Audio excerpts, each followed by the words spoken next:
In a kingdom far away lived a good king. The king was widowed, but he was blessed with wonderful children. His sons were all handsome princes, good-natured and studious, with laughter in their voices and the agile strength of young lions. His only daughter, Elise, was gentle and beautiful. And while their father, the king, loved them all, his sweet daughter Elise he loved best of all. Now their mother, the queen, had died young, and the children hardly remembered her. But the widowed king remembered, and he grew lonely. In time he remarried, believing that the new queen would be a loving mother to his children.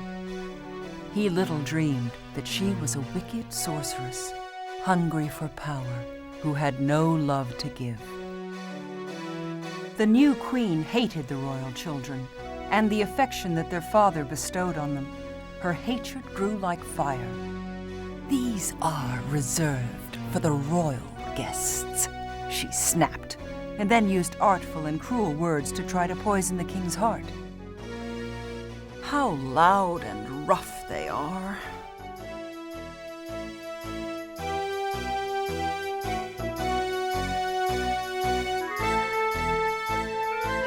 And in time, under the influence of his wife's charms, the unfortunate king almost forgot his children altogether. Of all the royal offspring, the evil queen hated Elise the most, for Elise's heart was pure and innocent. It was not long before the queen made a secret arrangement with a peasant couple to take Elise to live with them on their farm.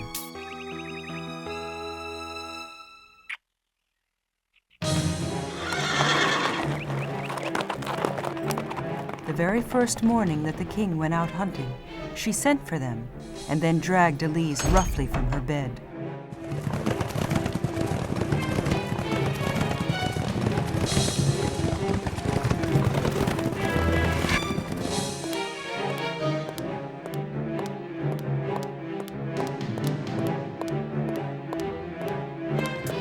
"You will go with these people." "What will father say?" "Your father wishes it so. It will teach you to be humble and to make do with little."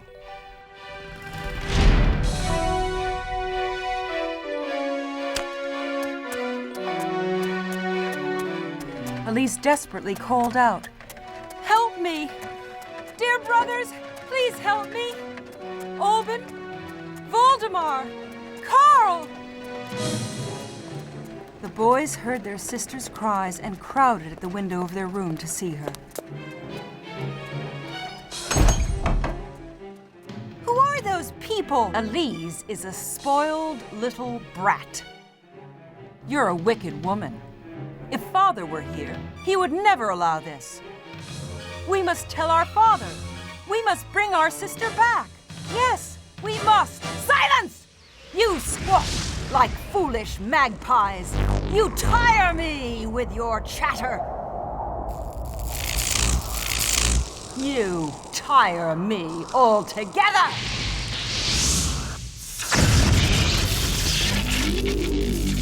"Come, speechless, restless creatures, be banished from my sight."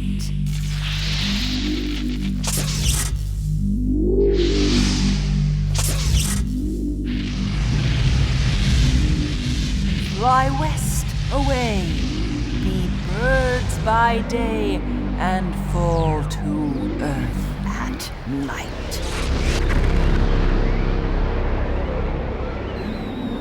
With that, the princes began to change. Feathers sprouted from their bodies, and their arms turned into wings. The evil queen had wanted to make them into plain birds, but the young princes had such nobility of spirit that instead they turned into majestic, wild swans.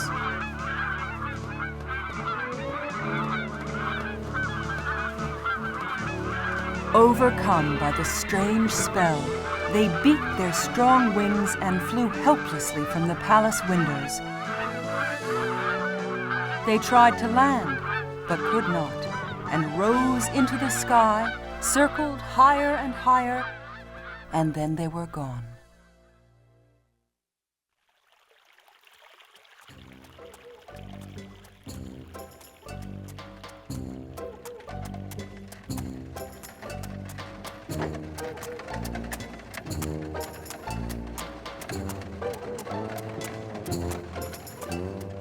Years went by, one just like another.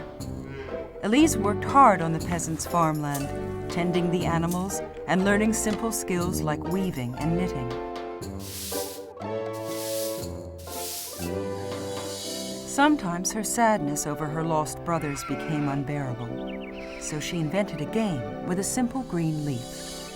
By pricking a hole through it and peeping through it at the sky, it seemed to her she could see her brothers' bright eyes. She longed for them, for her father, and for her precious picture book.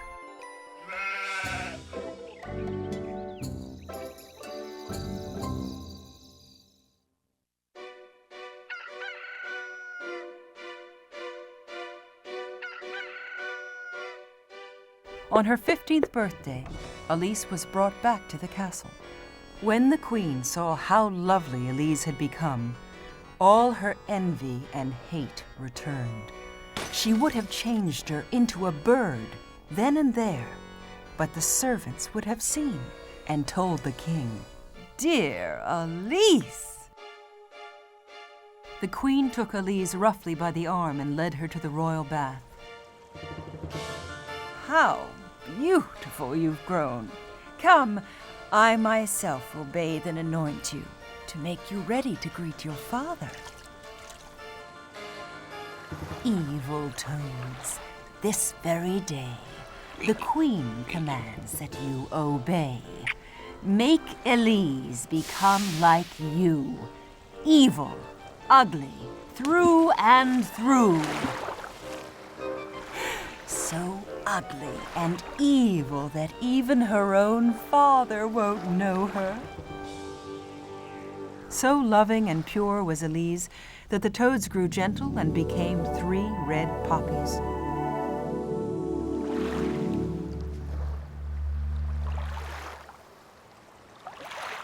The queen was enraged.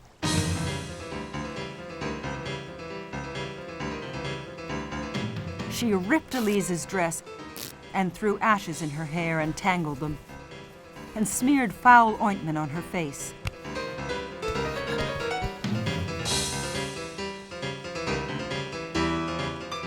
Then, laughing with evil delight, she dragged her to the throne room where the king sat.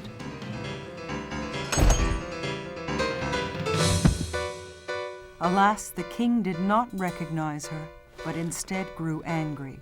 "The poor deluded creature claims to be your daughter. What cruel joke is this? My daughter was a lovely girl. Alas, she is no more." "Oh, dearest father, don't you know me?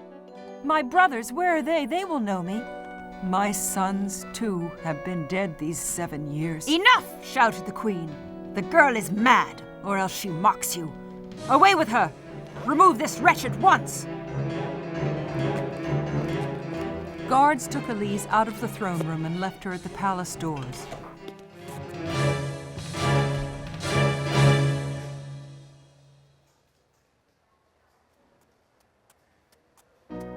She searched everywhere on the palace grounds for her brothers, stopping all the servants and asking if they had seen the king's sons.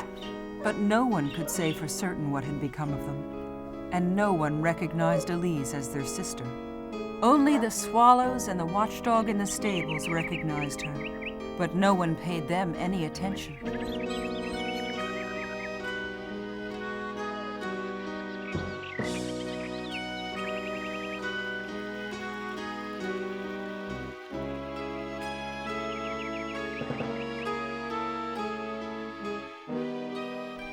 Elise left the palace grounds and wandered far and long. She wept bitterly for her brothers. She did not know where she was going, but she resolved to find them, though it might take all her life. At night, Elise came to a great forest, far away from any road or path. She had walked many miles that day. Her limbs ached, and her eyes were heavy with fatigue.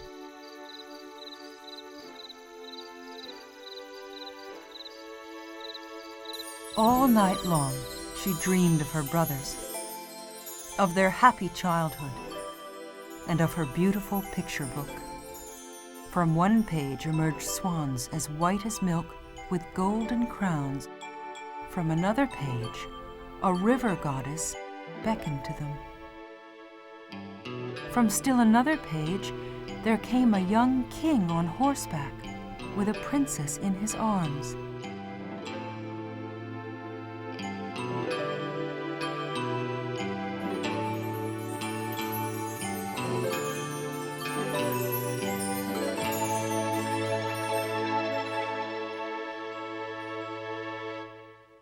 She rose and wandered about until she came to a clear woodland pool.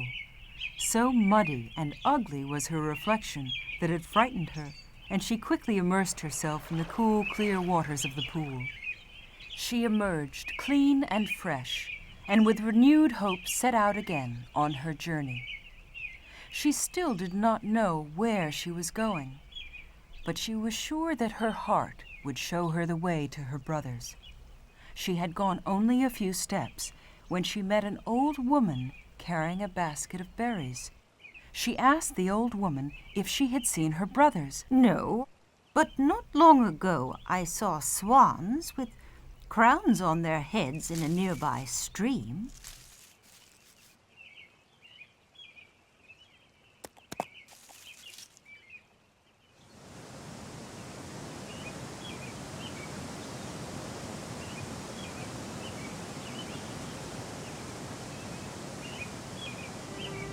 Elise followed the stream all day long, all the way to where it flowed into the sea, which lay before her without boundary or end.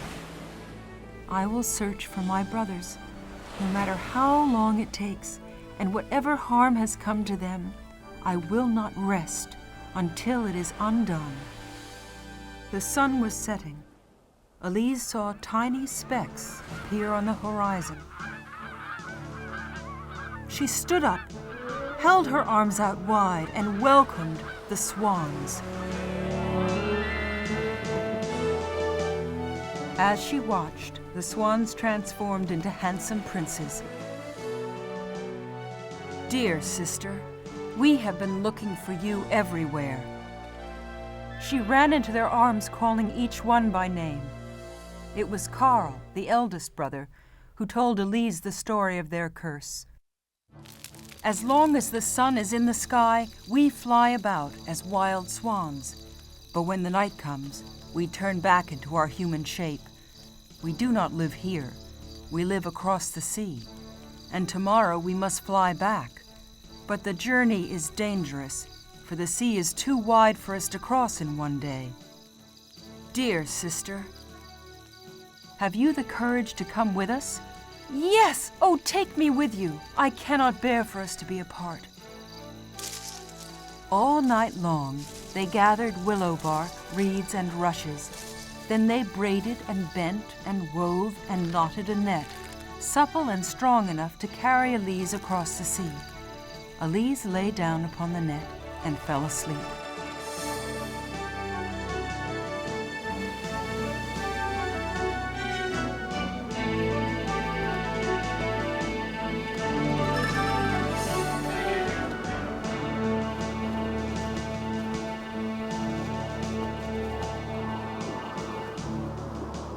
They flew on, and now the sun began its afternoon descent.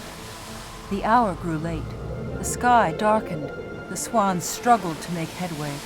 When the sun sets, my brother's wings will turn back into arms. They could not fly fast enough. Surely they would fall into the sea and drown. Elise saw a rock jutting up from the water.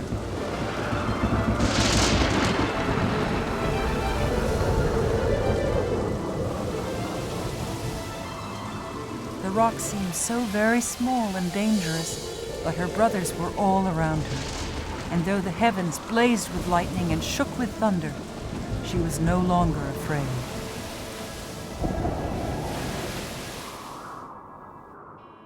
At sunrise, the sea was smooth as glass. The swans took up the net again and resumed their flight. At last they reached the opposite shore and landed beside a cave on a mountain slope, which was their home. With the setting sun, they returned again to their human forms. "I saw you, all of you, in a dream," she said. "Our life is like a dream," said Carl, the oldest. "I promise I will find a way to free you from the spell."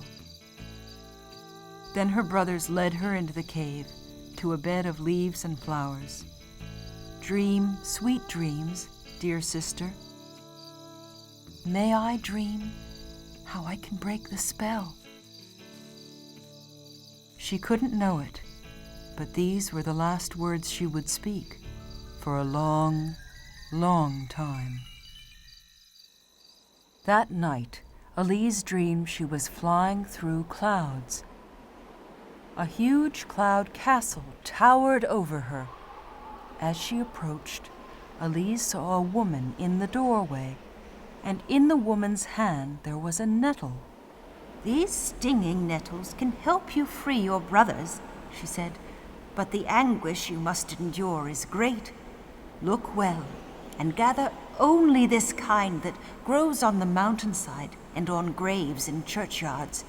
They will blister your skin, but you must crush them with your hands. Spin the flax and knit it into shirts. When you throw the nettle shirts over your brothers, the spell will be broken. But know that once you start, you must not speak. The first word you speak will pierce your brothers' hearts like a sword. Their lives are in your keeping. Can you be silent as the grave?"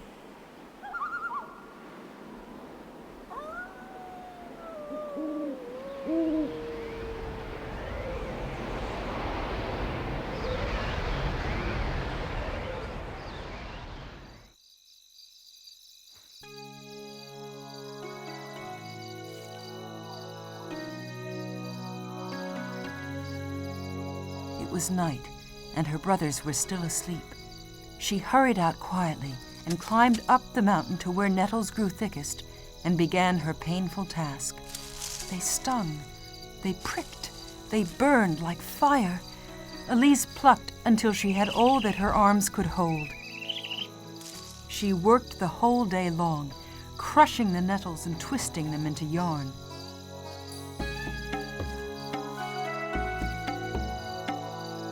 At sundown, her brothers returned. They were alarmed by her silence. They thought at first it was some new spell by their stepmother. But when they saw Elise's hands, they understood that her work was for their sake.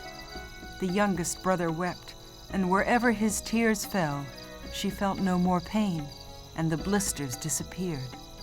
She worked the whole night through. By dawn, the first shirt was done.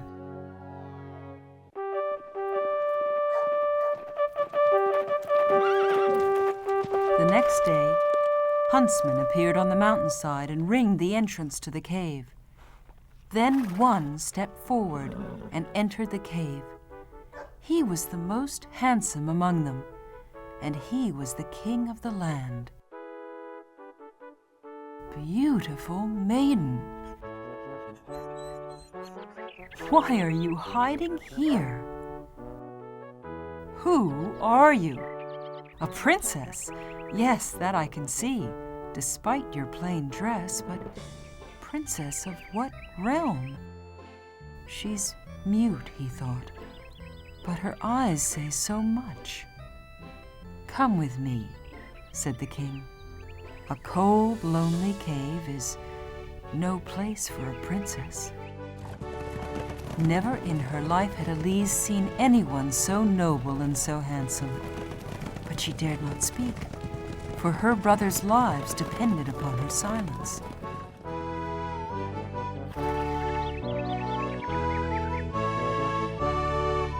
The king gave her the finest room in the castle. He sent servants to clothe her and dress her hair. Then the king led her to the court, and everyone bowed before her beauty. Looking at her, the king was overjoyed and wanted her to be his bride. Only the king's minister of state shook his head and whispered that he feared the beautiful maiden was a witch who had dazzled their eyes and infatuated the king. The king refused to listen to him and ordered a feast in her honor.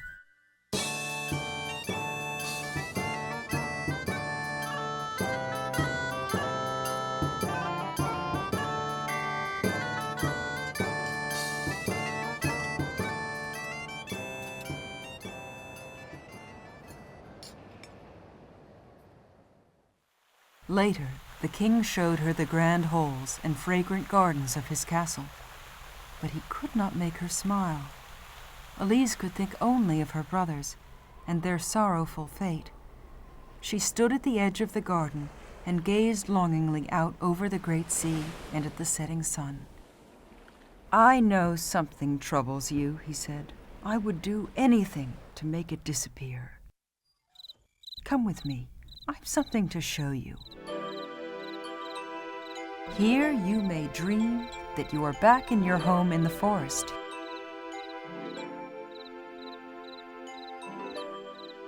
Will you be my queen?" But she closed her eyes and shook her head sadly. Every day thereafter, the king repeated his request, but Elise's only reply was to work on and on night and day.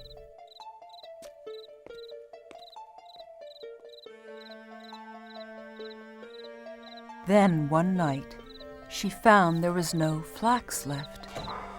She knew there would be more nettles in the graveyard, and that she must gather them herself.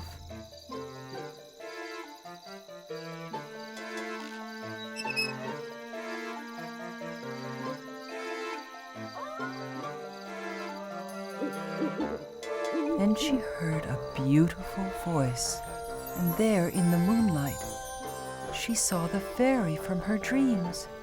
"Do not falter. Do not be afraid."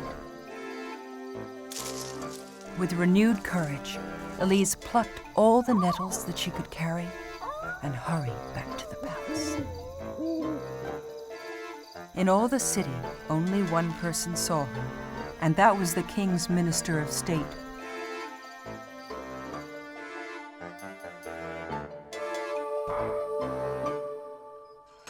He went straight to the king, roused him from his sleep, and told him what he had seen.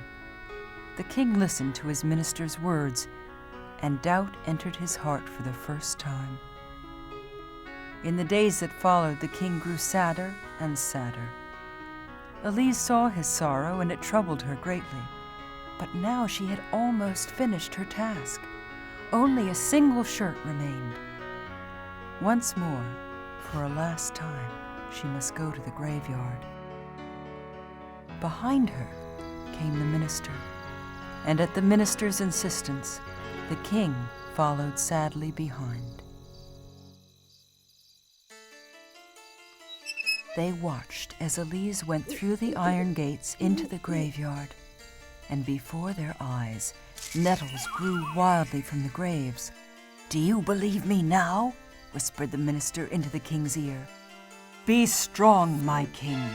You must let the people judge her." And when the case was put before the ignorant people, they grew fearful and declared as one that Elise must die by fire.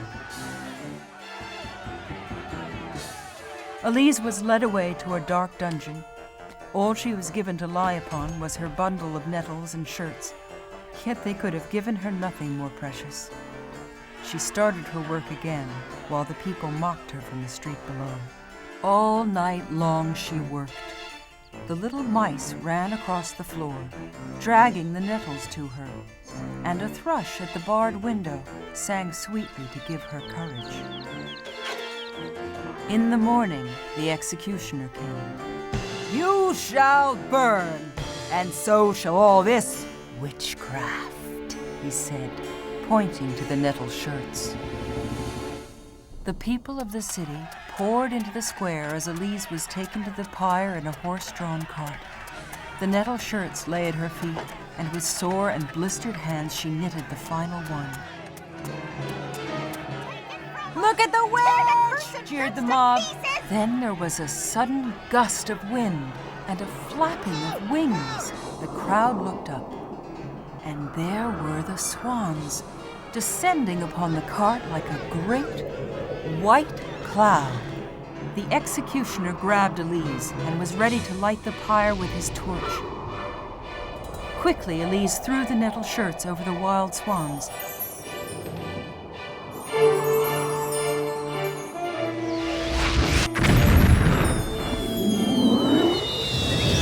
They were transformed into handsome young men. "Oh, Elise, it is over. We are free!" Voldemar, the youngest, was left with one great snow-white feathered wing, for the last shirt was missing a sleeve. Carl, the eldest, leaped up onto the pyre for all to see. "Now, at last, the truth may be known," he cried. "Our sister is innocent!" And then he told them their story from start to finish. Everyone listening, man, woman, and child, shed tears for the pains Elise had endured, and was moved and inspired by how brave she and her brothers had been. As Carl spoke, perfume filled the air, and before their eyes every stake in the pyre blossomed with leaves and red roses. A single white rose sprouted from the very top. It shone like a star, as though proclaiming Elise's purity to the world. The young king plucked the rose and placed it on Elise's breast.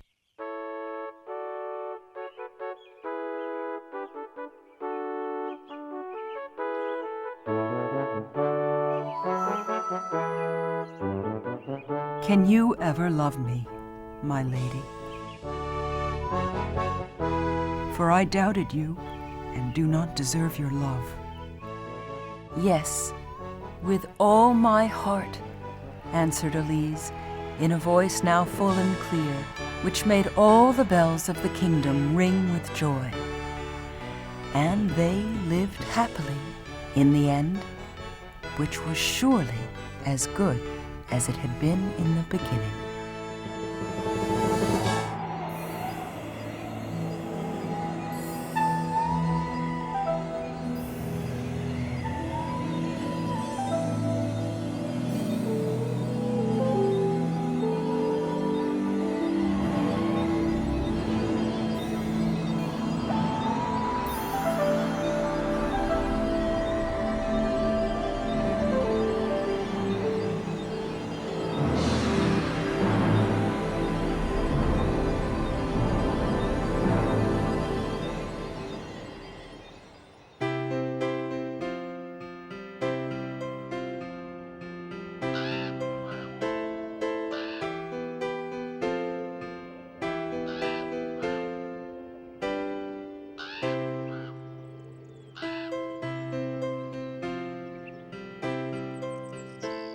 In a town where there lived so many people that the houses were huddled close together, there once lived a boy and a girl.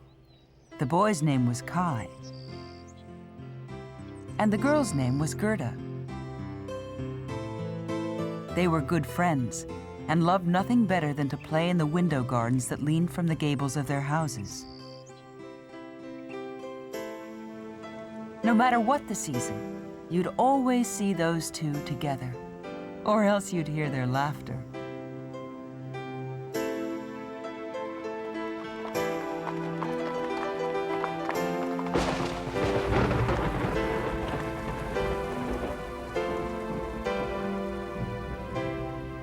In winter, Kai would run with Gerda to her grandmother's window. "The snowflakes are swarming like white bees," the grandmother would say. "Do the snowflakes have a queen too, like the bees? Well, no one has ever seen her, but they say that once, long ago, the Snow Queen looked up at her icy palace and felt sad because she was all alone. She had a mirror, which she used to look at the icy things she would make. The mirror was the Queen's only companion. She loved it more than anything else.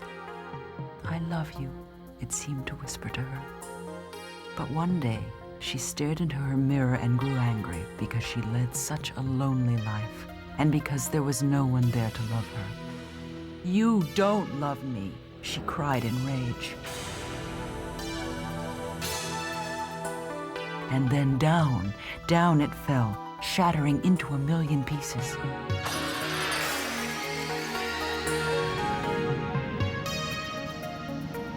All her loneliness, sadness, and anger were captured by the millions of shattered fragments of her magic mirror. Some were tiny as grains of sand, and when the winds came, they were scattered everywhere. If one of these ever entered a person's eye, nothing looked right again. But far worse was the fate of those whose hearts were pierced by a sliver of the mirror. They would soon forget the pain and go on as before, never knowing that the heart inside of them had frozen into ice.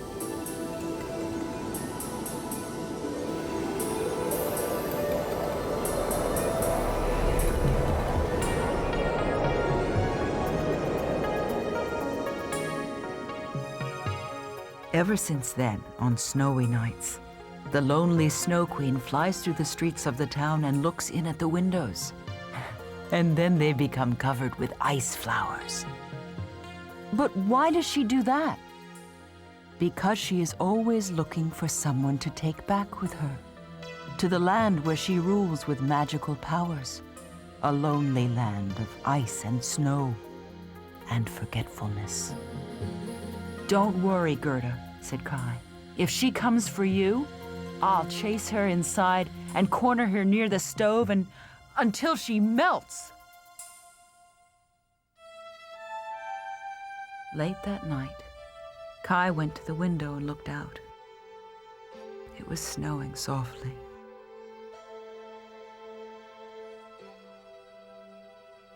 Of all the things in the world, Kai thought to himself, sometimes I think I like snow best of all. And as he watched, the snowflakes falling on the window box gradually took the shape of a woman. She was made of glittering ice. Her eyes shone like two stars, yet neither rest nor peace was in them. Kai's eyes grew wide with fear and recognition. It was the Snow Queen. And then suddenly, ice flowers covered the window and she was gone.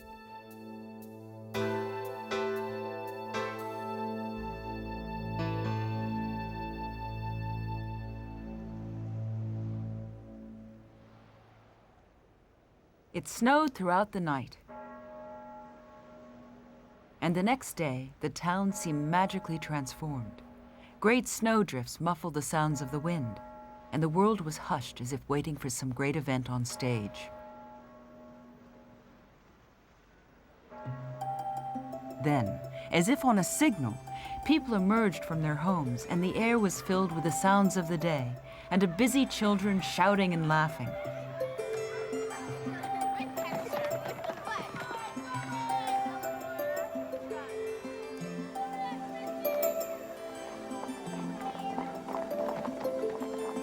Just as the town clock struck the hour, a big white sled raced by, blowing snow up into the air.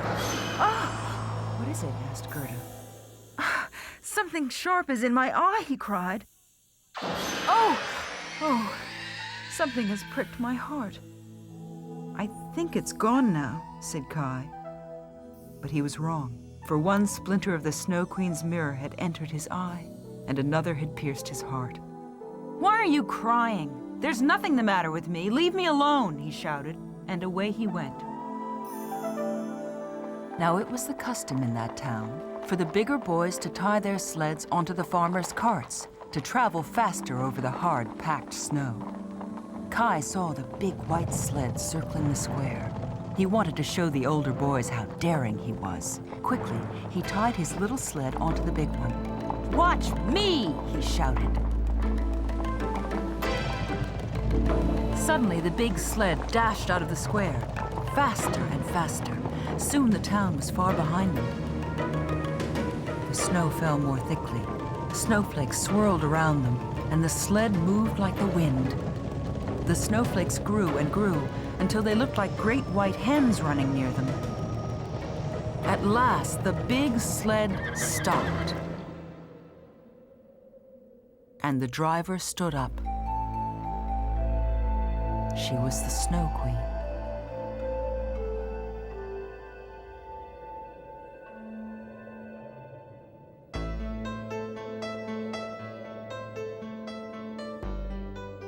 How cold you look. Come closer. Let me warm you. Her kiss was like an icy wound. As he stared into the Snow Queen's face, the longer he looked, the less he knew, and soon all memory of Gerda and her grandmother vanished. They set out again, and now they left the earth and were flying in the air. Above oceans, lakes, and mountains they flew, spurred by the wind. Kai could hear far below the cry of wolves and the cawing of crows. The white moon came out and traveled with them across the sky. Finally, Kai fell asleep at the feet of the Snow Queen.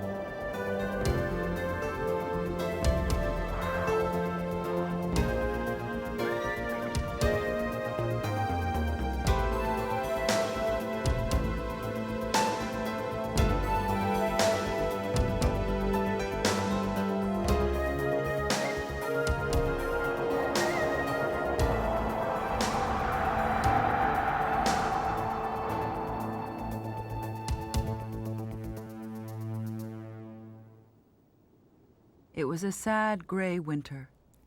As time passed, people in the town began to say that Kai must have drowned in the icy river that ran close to the square where the boys played with their sleds. But Gerda could not believe this. One clear morning in early spring, she put on her new red shoes, quietly left the house, and went down to the river. "Is it true that you have taken Kai? Here are my new red shoes. If only you will give him back to me." But the river carried them back to her, as if to say it had not taken Kai. Gerda thought she hadn't thrown them in far enough, so she climbed into a rowboat that was in the reeds and threw the shoes over the water again.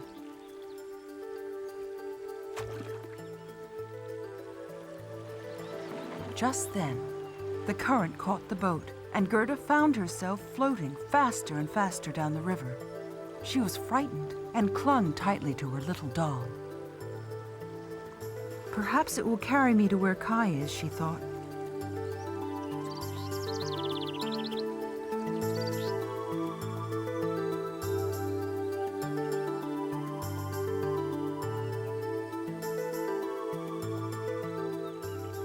At last, the boat drifted near a cherry orchard. An old lady came out of a strange little house nearby and caught hold of the boat with her shepherd's crook. "You poor little thing," she said to Gerda. "Tell me who you are and how you have come to be here." "I'm searching for my friend," said Gerda, and she told the old woman everything. "You must not be sad. Your friend will probably pass this way soon. Come inside, and I will give you some of my delicious cherries to eat." The windows were made of colored glass, and a strange light shone in the room. On a table stood a silver bowl full of ripe cherries. As Gerda ate them and stayed with the woman, she thought of Kai less and less. The old woman knew some magic, but she was not evil, and she had always wanted a little girl of her own. That evening, when Gerda had fallen asleep, the woman went into the garden and pointed her shepherd's crook at the rose bushes. At once they sank into the ground and disappeared. She was afraid that if Gerda saw the roses, she would think of Kai and run away.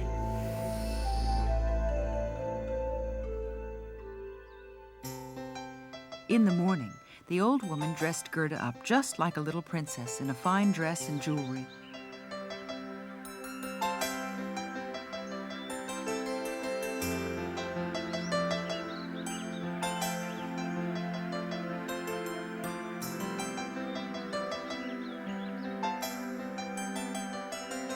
Gerda played in the golden sunshine with the flowers and came to know every one. But always something seemed to be missing, and she could not think what it was. Many weeks passed, but one day she noticed the painting of a rose on a broad-brimmed hat the woman often wore, and at once the memory of Kai came rushing in like water through a broken dam.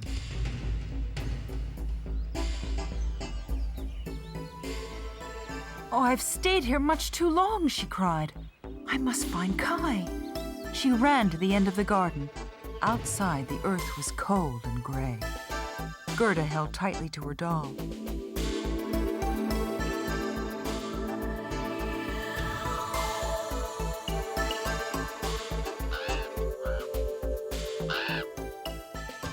A crow came and sat on a branch next to her.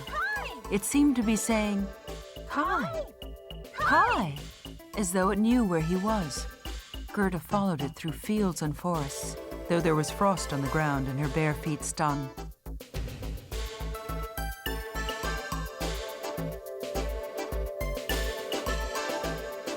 Suddenly, a pair of strong hands grabbed Gerda. Well, what have we here?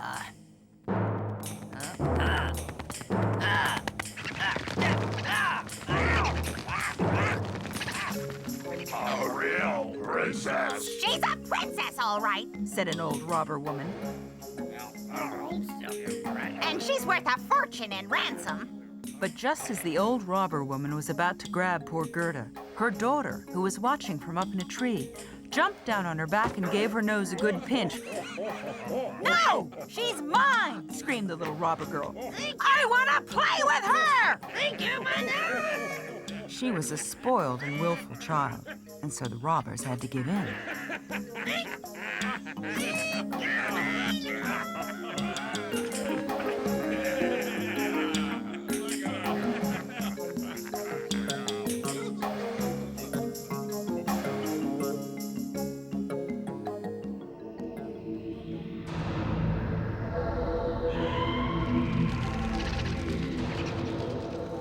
That night, the robber girl took Gerda inside the ruins of an old castle.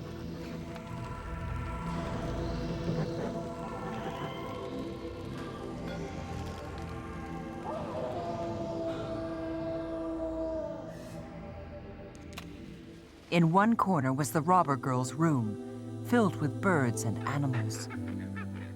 Gerda looked at the poor creatures around her. She was frightened, but tried to sound cheerful. "Are all these animals your friends?" she asked. Yes, they're all mine. In a corner of the room, she kept wood pigeons in a cage high up in the rafters. She took one of the pigeons and held the frightened bird up to Gerda's face. Kiss it, she demanded. Gerda kissed the bird lightly on the head, and the pigeon grew calm and cooed softly. Are you really a princess? Asked the robber girl. Gerda shook her head and grew even sadder. "No, I'm not." And then told the robber girl how she was looking for Kai and had come to be in the forest wearing such fine jewels. Oh, what rotten luck, losing your best friend like that. In the middle of the night, the crow appeared on the windowsill. Kai! Kai! "Kai!" sang the wood pigeons in reply. "We have seen Kai. He sat in the Snow Queen's sled, and she carried him to her land far to the north. You must ask the reindeer where it is. You will know." I know the Snow Queen's kingdom very well, said the reindeer. But your friend must be very lonely and very cold.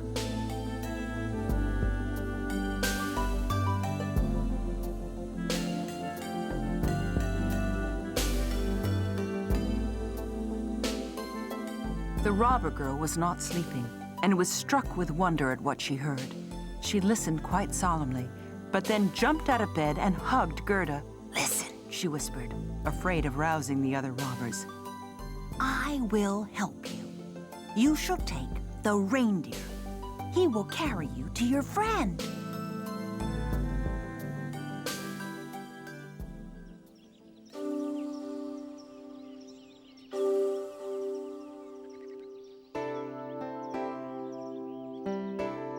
You'll need these warm clothes and food, said the robber girl. In return, Gerda gave her the doll that had been her companion for so long. No one's ever given me anything, she said. And then she gave the reindeer a mighty slap. And away they went, as fast as they could, farther and farther north, into a deep woods filled with the sound of howling wolves and birds of prey. The reindeer stopped, listening carefully, moving forward cautiously. Suddenly, a pack of wolves descended from behind some rocks. The reindeer bounded forward. Gerda clung for her life.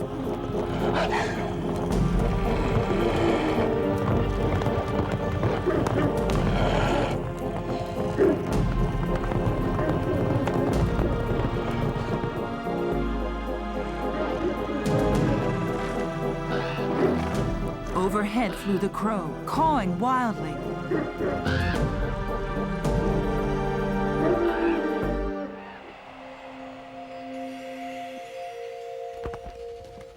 Suddenly, the sky was filled with great arcs of color. These were the northern lights, and this was the edge of the Snow Queen's kingdom. The crow who had followed them there descended, and as the reindeer watched, the crow changed itself into its real form. There stood the old woman. Old woman, won't you give this little girl a potion to make her strong enough to defeat the Snow Queen? I can give her no more power than she has already. No, my friend. Gerda's power is in her heart. Her goodness and innocence are the only weapons against the Snow Queen.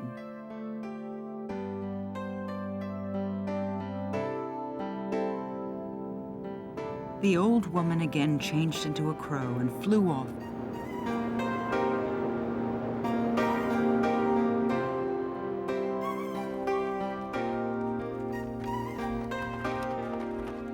The reindeer ran a short way over the snowy earth and set her down at the edge of the Snow Queen's gardens.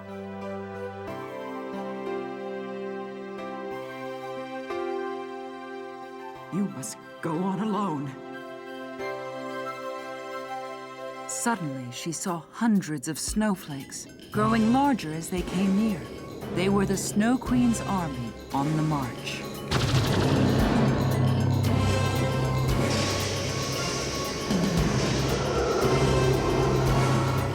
Gerda stopped short. Her breath came fast, forming vapor in the frozen air. As she stood there, determined to let nothing keep her from Kai, her breath shaped itself into a band of angels, armed with shields and spears. They threw their spears at the snow creatures, shattering them into thousands of pieces.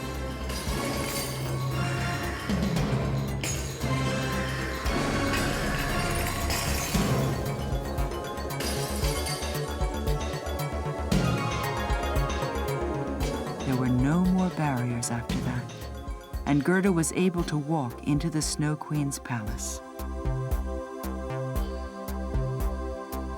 The palace walls were glittering ice, and the windows and doors were made of wind.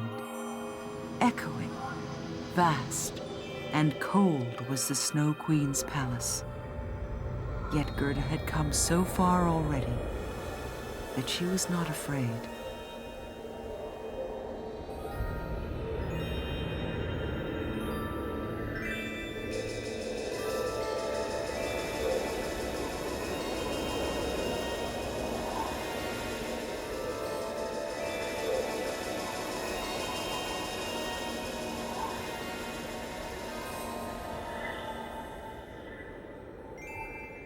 At last, she saw a tiny figure, blue with cold. It was Kai. Gerda rushed at him and threw her arms around his poor, stiff body. She began to cry, and her hot tears melted the ice away.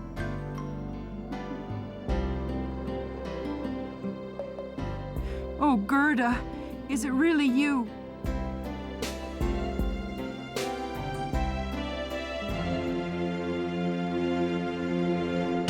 They ran through icy rooms and down snow-filled passages until they were at last at the door of the palace.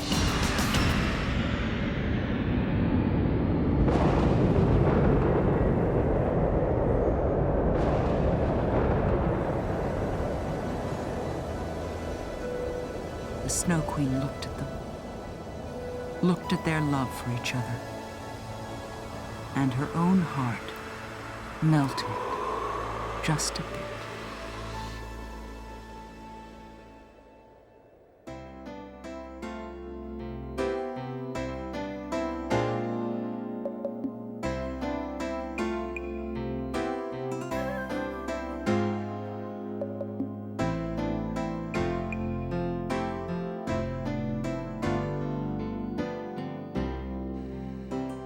Soon they were walking up the stairs to the grandmother's house.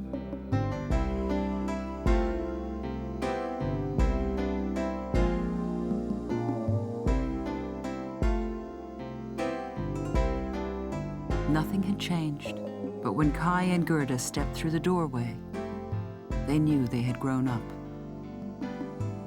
So they sat, grown up, yet in their hearts, children. And it was summer, a beautiful summer day.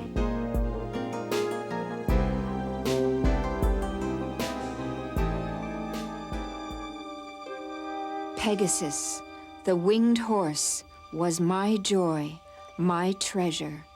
Still is, always will be. Yes, for as long as the stars endure, I, Urania, youngest of the Muses, loved him the most. Still do, always will. Listen, I'll tell you his story.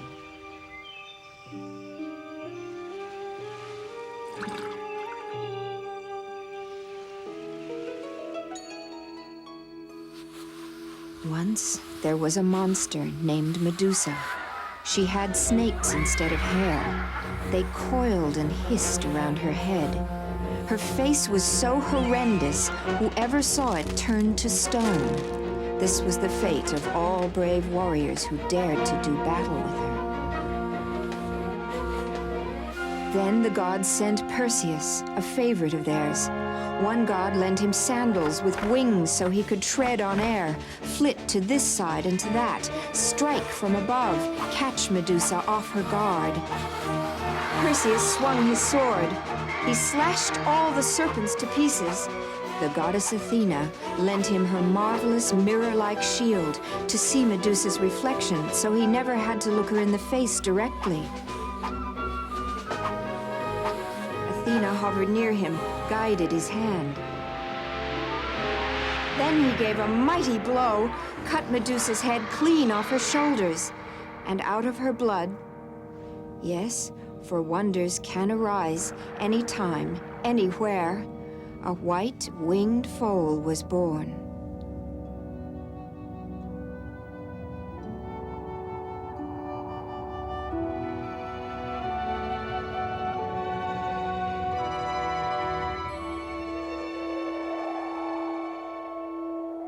With quivering nostrils, he breathed his first breath.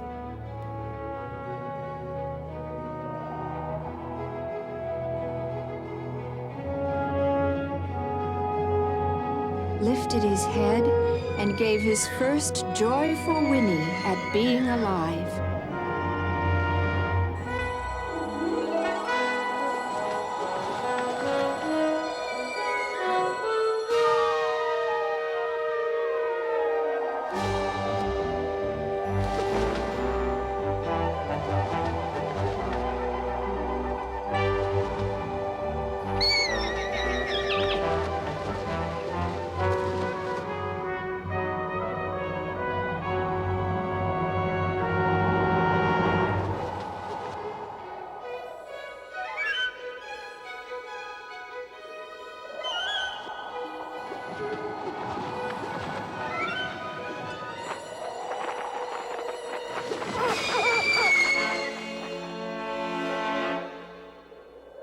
Athena stood close by and watched him frolic.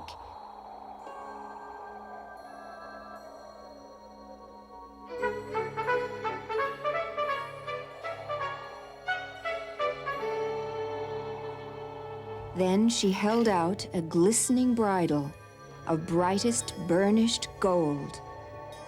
She had fashioned it with her own skilled hands. "Come, little Pegasus," she coaxed.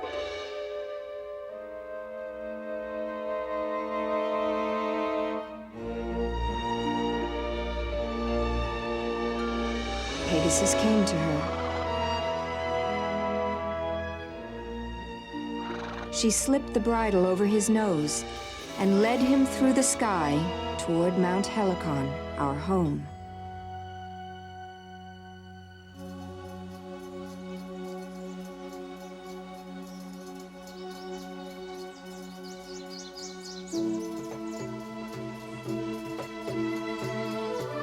It was a lovely spring morning. We 9 muses were dancing in our favorite mountain meadow, trying new steps by our sister Terpsichore.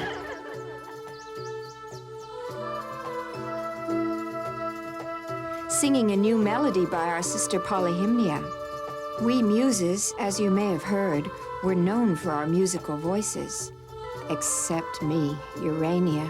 To tell you the truth, I sang badly. Try as I would, I couldn't carry a tune. A glow came into the sky. A wind gust blew a cloud aside. And suddenly, there stood Athena in full splendor. "Sisters, hail," she greeted us, for Zeus was her father as well as ours. A soft-eyed face peeked from under her robe, straight at me, and that instant won my heart. Athena said, "I bring you Pegasus to be your pet and playmate for a while. You 9 shall be his guardians." "He's so beautiful!" "Is he a god?" I asked.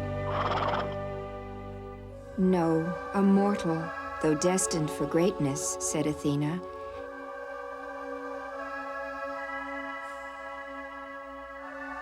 "Teach him as you would other horses, to obey, to be faithful and true. Someday I will come for him. Meantime, enjoy his company."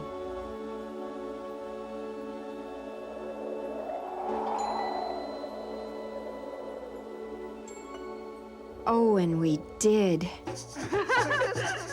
We picked him the tastiest grasses. We found him the sweetest hay. We danced all our dances in circles around him, and sometimes he danced right along. We wove him garlands of mountain flowers.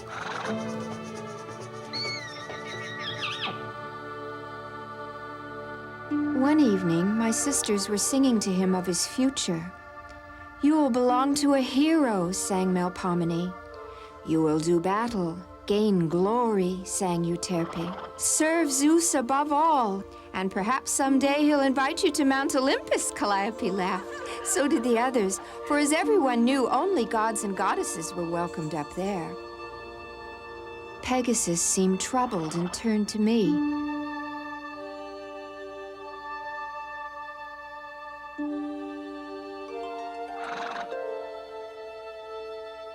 I took my celestial sphere, turned it this way and that, amazed at what I saw.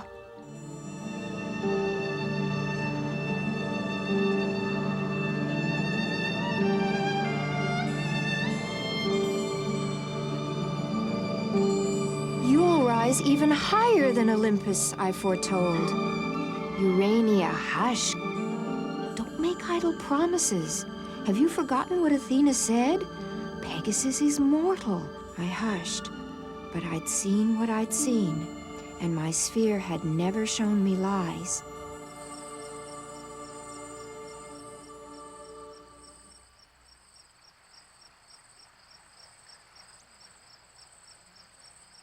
That night, while my sisters all slept soundly, I slipped out to him.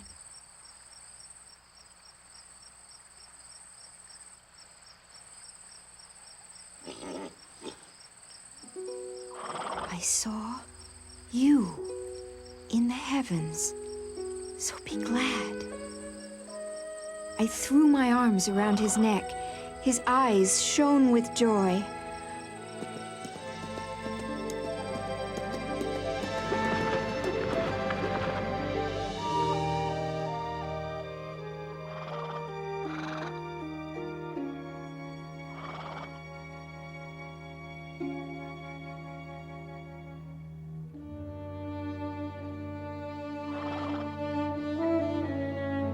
He knelt down, inviting me to ride. I climbed onto his back.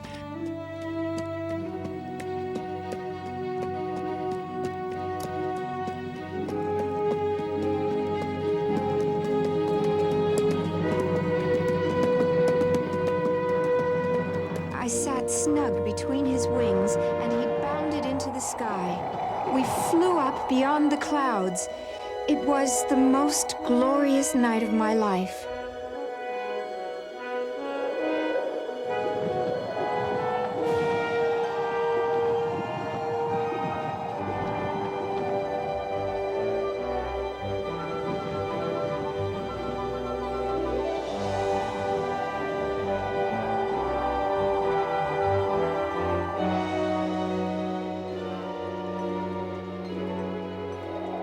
A rock lay in his way. He shattered it with his silver hoof, and from the place where it had been embedded burst a spring, clear as dew.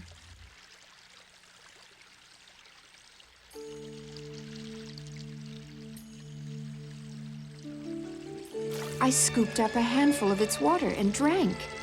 Never had I tasted any liquid like it. It more than quenched my thirst. It filled my whole being with wonder. I wanted to speak my gratitude. Instead, a song poured from my lips. Thanks, beloved Pegasus, for this new, this wondrous spring, flowing forth mellifluous. O miracle, oh, hear me sing. It was a miracle, for I sang it clear and true. I plucked a white anemone that bloomed beside the spring and braided it into Pegasus' mane. Then I fell asleep.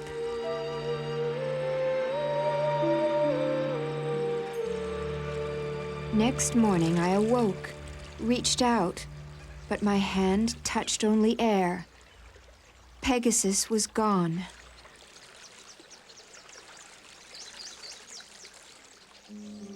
I looked for him in my sphere and saw what had happened.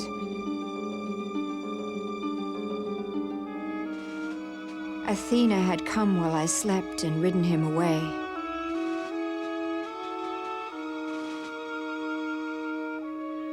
My sphere showed me Lycia, that unhappy kingdom beset by a three-headed monster known as the Chimera. It roamed the countryside, devouring whole fields of crops, whole herds of sheep and cattle, and all mortals that dared come near.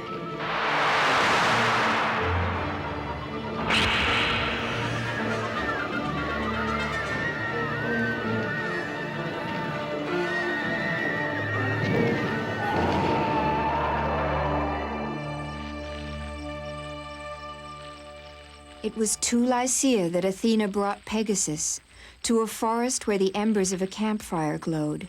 Beside those embers lay a young man. His name was Bellerophon. He was almost still a boy, but very strong and brave. He hoped to become the greatest hero in the world, but did not know yet exactly how. Athena entered the mind of Bellerophon and filled it with a dream.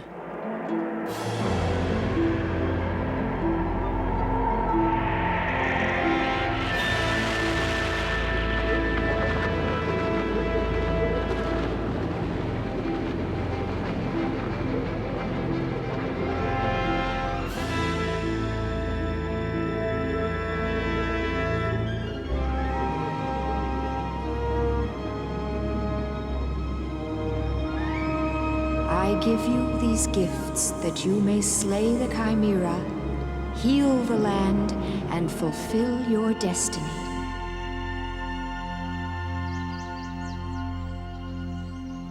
Bellerophon woke at dawn. And there were the gifts of Athena, shining armor, a bridle of burnished gold, bow and arrow, and a sharp spear with a clump of lead at its tip.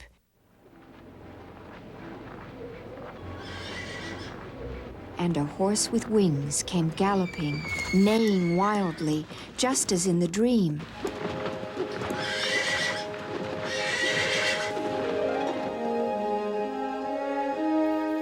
Pegasus, called Bellerophon.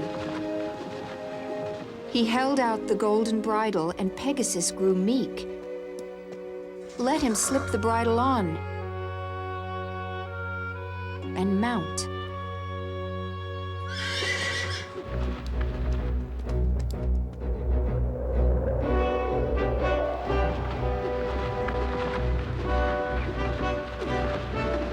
Soon they were flying over ravaged fields, trampled down forests, flocks of vultures, piles of sheep and cattle bones. And there, suddenly, lay the dreaded Chimera, spread in 3 directions.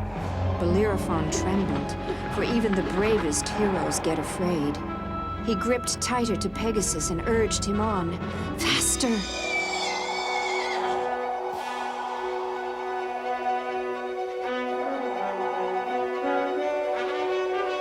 Pegasus dived down at the beast.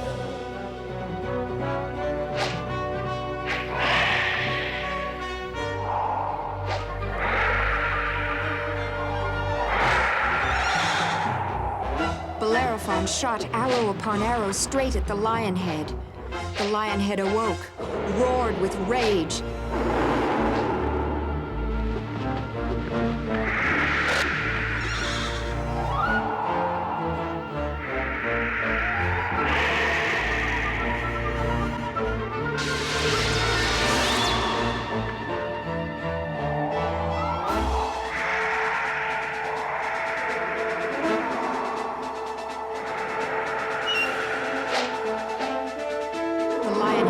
Still, as a final arrow found its mark. Meantime, the goat head shot up, and with its knife-sharp horns ripped into Pegasus' leg. Despite the terrible pain, Pegasus struggled on. Bellerophon saw no way to slay the fast-moving creature. Then Bellerophon remembered the dream and thrust the lead-tipped spear deep into the goat head's mouth, deep into the monster's entrails. Those entrails were boiling hot. They melted the lead. It spread throughout the monster's body. Whatever parts still lived, the molten lead quickly killed. The Chimera breathed its last.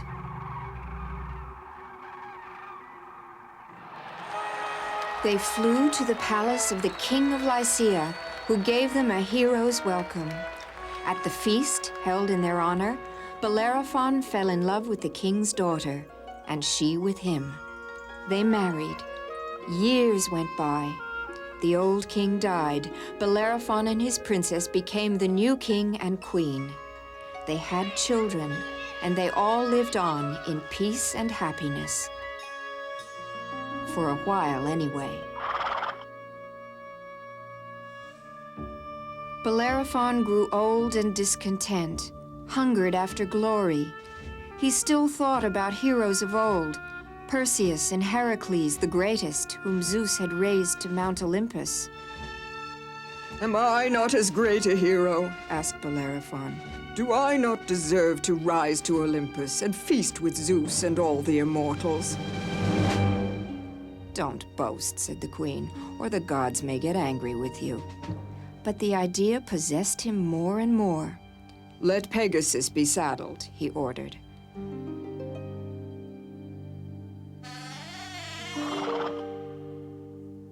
He took out his old armor. It was tight. He had to squeeze himself in.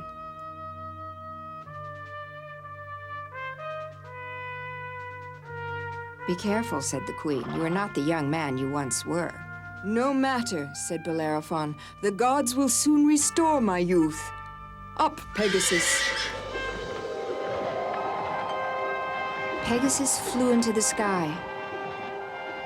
Higher, shouted Bellerophon. Higher! Higher!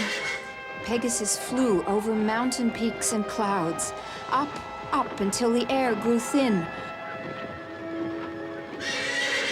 Fly on, Bellerophon shouted, to that summit shrouded in clouds.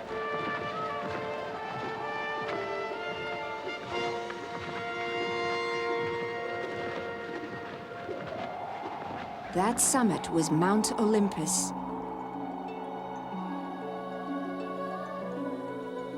We Muses were visiting our father Zeus that day. We saw them approaching.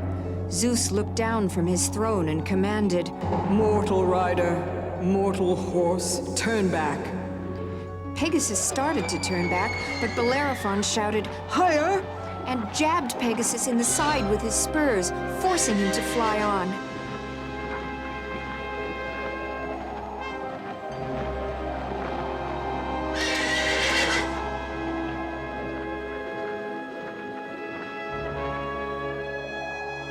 Zeus grew angry.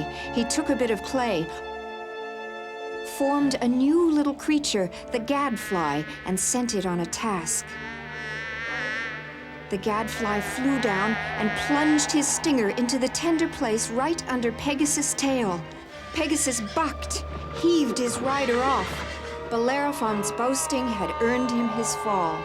Still we wept to see him hurtling to earth. Pegasus reeled. He'd lost his footing. His wings beat frantically, but to no avail. He too started falling. Let him fall, said Athena. He disobeyed you, father. No, I cried out. He couldn't help it. He had to obey his rider. Father, let Pegasus fly on. Zeus was unmoved.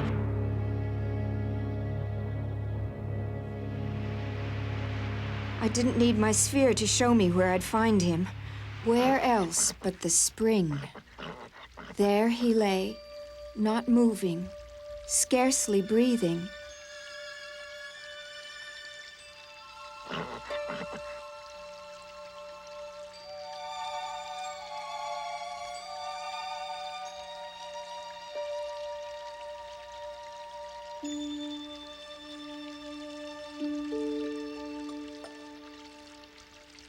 Ruler of the gods on high, do not let my treasure die. Forgive him, for he meant no wrong. Father Zeus, oh, hear this song.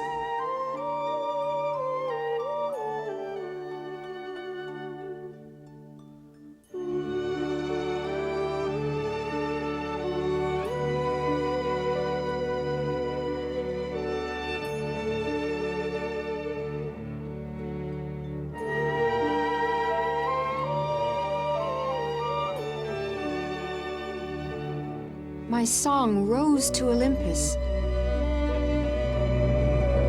The gods and goddesses all turned to see where it came from. Zeus got down off his throne, followed the sound to its source.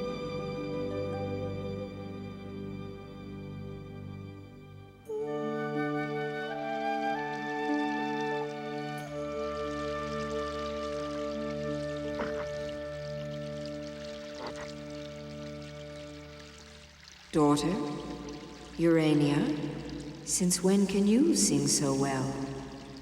Since I drank from this spring, a gift from Pegasus.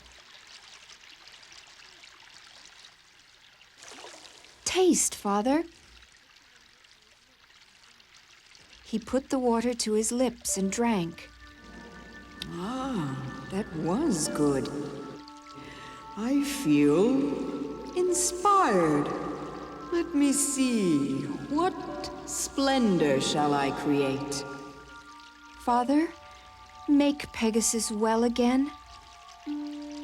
Zeus laughed. I'll do better than that.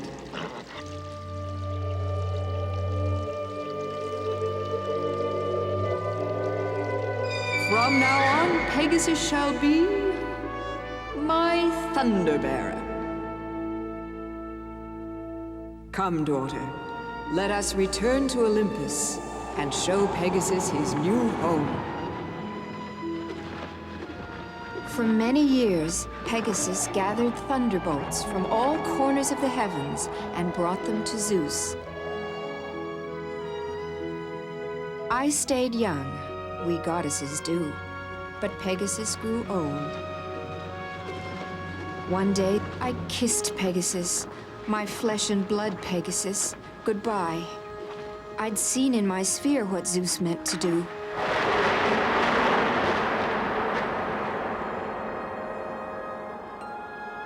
There he is, in a constellation that bears his name. I can always see him. You can too. Any night the sky is clear. He shines on. He always will.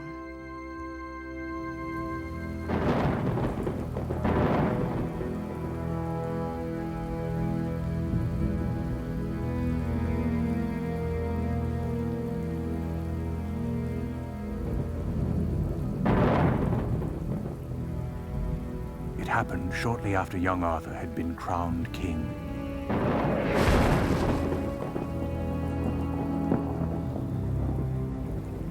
It was a terrible night. And Arthur was having another one of his bad dreams.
Wearily, he took a candle and the crown he had tossed carelessly aside and came to see me in my tower.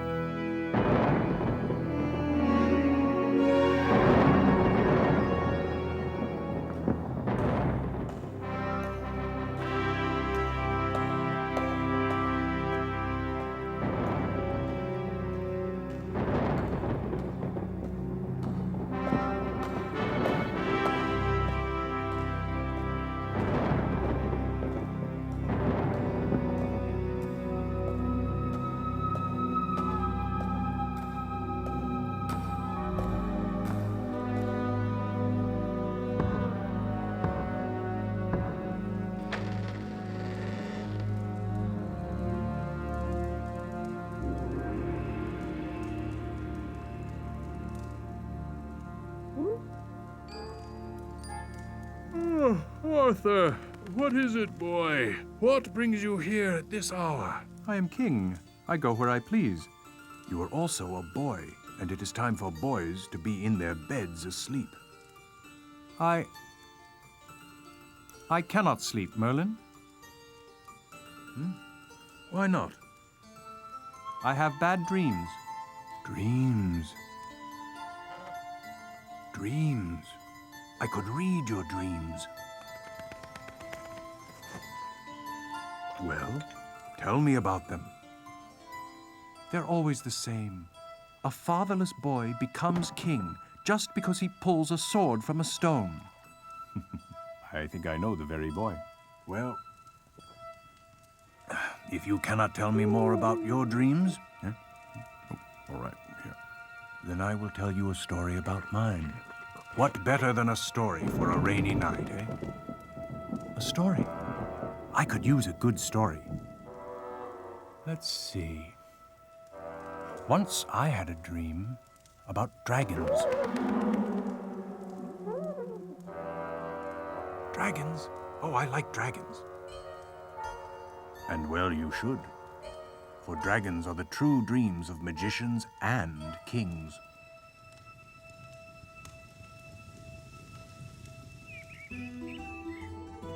There once lived in the wild, rugged mountains of North Wales a lonely, fatherless boy called Emrys.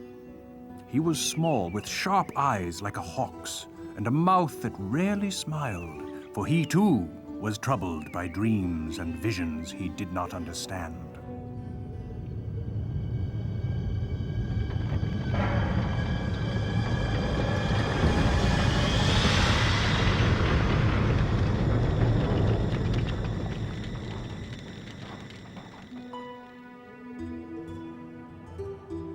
Because he was without a father, he made friends with an old man who spent his time in the mountains. He was the kind of old man who seemed to have been around forever and knew everything, from reading and writing to how birds speak and why leaves turn brown in autumn. He liked young Emrys and taught him all that he knew.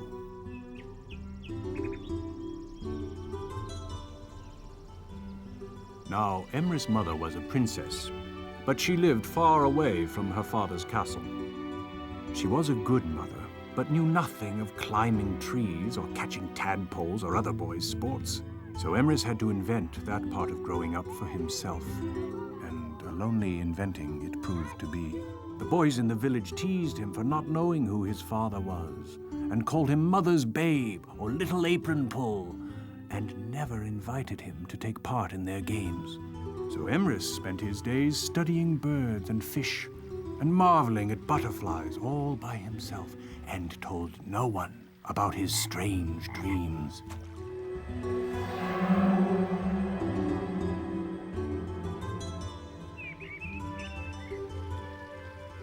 It was his odd way with animals, especially birds, that finally brought the other boys to him.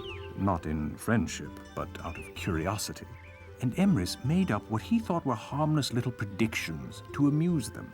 "The rain will soon fall," Emrys would say, and soon after, it did. "The first bird of spring will soon arrive," and soon after, it did. Well, any farmer's child might have made the same guesses, and after a while, the village boys were no longer impressed by him.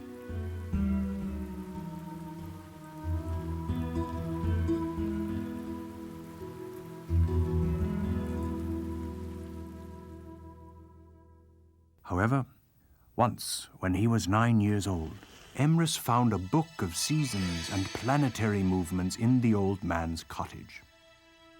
"Today the sun will disappear," he told everyone. The next moment there was an eclipse of the sun, just as Emrys had read there would be. It plunged the village into darkness. To the villagers, this was witchcraft. And after that, they avoided him altogether, saying he must have been spawned by a demon. So for years following, Emrys was alone most of the time.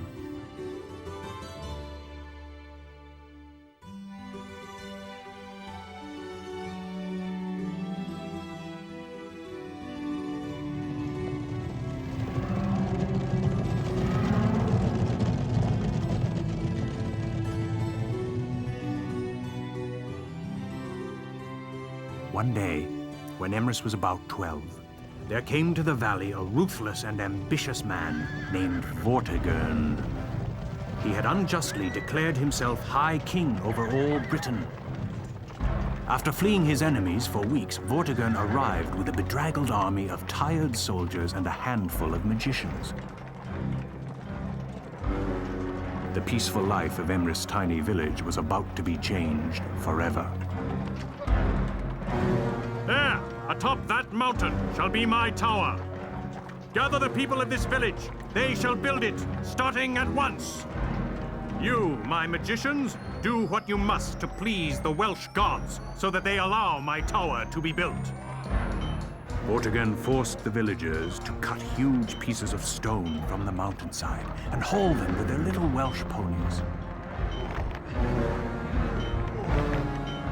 Vortigern drove them mercilessly, and soon a mighty tower began to take shape, grim and powerful, dominating the valley and the village below.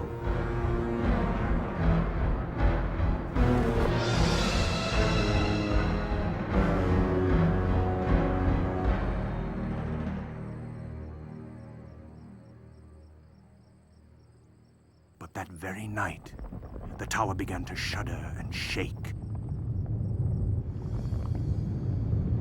The mortar cracked, and the whole edifice fell with a mighty crash to the ground. Well, it was just as Emrys had dreamed, and it frightened him, for he did not know what to make of his powers to see into the future. Vortigern was convinced the villagers had done it on purpose. Your work is careless. Start again. Now, and this time, pray you do it right. So the villagers returned to work. Vortigern drove them even harder, and by the following night, the tower had been almost rebuilt. Then, once more, a great shudder rippled through the mountain, and the day's labor lay in ruins. Vortigern was furious and worked the villagers till they dropped. But a third time the tower fell to the ground, and by morning nothing remained but rubble. A less stubborn man would simply have looked for a safer place to build his tower, but not proud Vortigern. He turned to his magicians. There is some dark magic here. Find the cause, then find a solution. My tower must be built.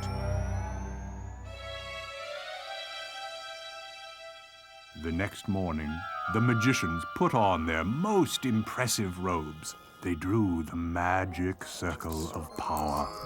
They cast the sacred stones of fate. What do you think? They consulted the sacred sticks of prophecy. I still don't know what it means. At last, they announced their findings to Vortigern. You must find a fatherless child, yes, a boy, spawned by a demon, and sprinkle his blood upon the stone. Only then will the gods of this land let the tower stand. Good work. I like that. That was excellent. Then go and find me such a child. We don't know if such a boy exists. Gold for whoever brings me such a child. Even as the greedy soldiers hurried off to search for a victim, a village boy tugged at Vortigern's sleeve. Please, sir, we of the village know of such a boy. He lives right here, and he was spawned by a demon. He can talk to birds and make the sun fall from the sky. He lives up there, on the mountain. His name is Emrys. At that moment, Emrys was absorbed in a strange vision. Under the ruins of the tower, he saw a pool of water, and in the pool, 2 huge stones. Bring him to me.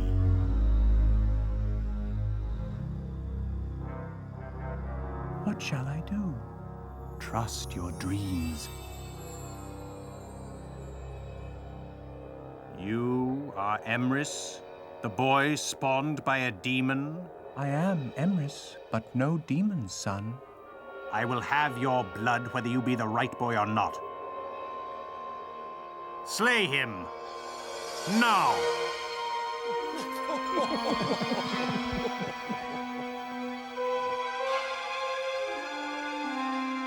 Better you should have my dreams.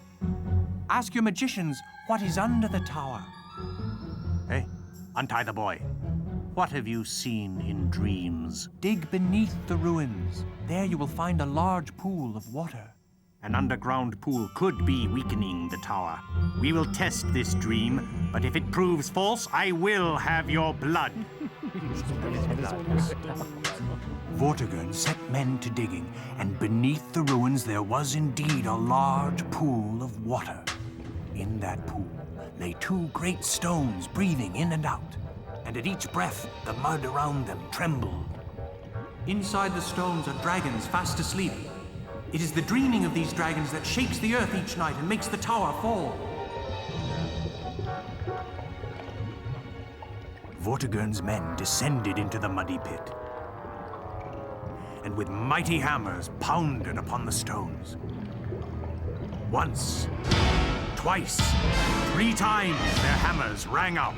Like jets of lightning, cracks ran around each stone. Out of one emerged a dragon with a belly as white as milk. Out of the other came a dragon red as wine. Huge, angry creatures they were, and their battle cries echoed in the air.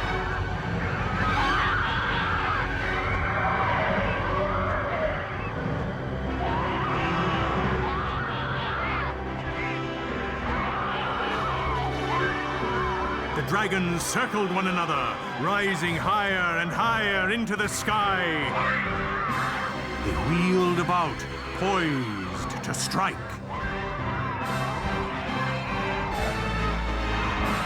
And then came the fire.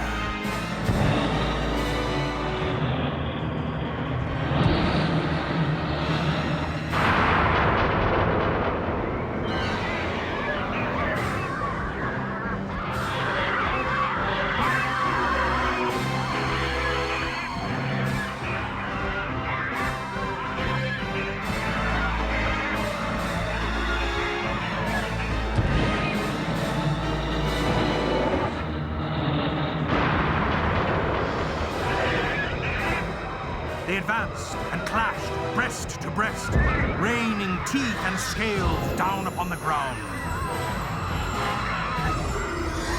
Vortigern's soldiers were too dumbstruck to shoot. So Vortigern grabbed a bow, knocked an arrow, and shot at the red dragon, wounding it in the wing. Distracted, the red dragon looked away, and the white made a furious slash at its throat. That was when Emrys remembered his childhood vision of this very fight and these very dragons. There was a moment of the most awful silence. And then the red dragon tumbled from the sky.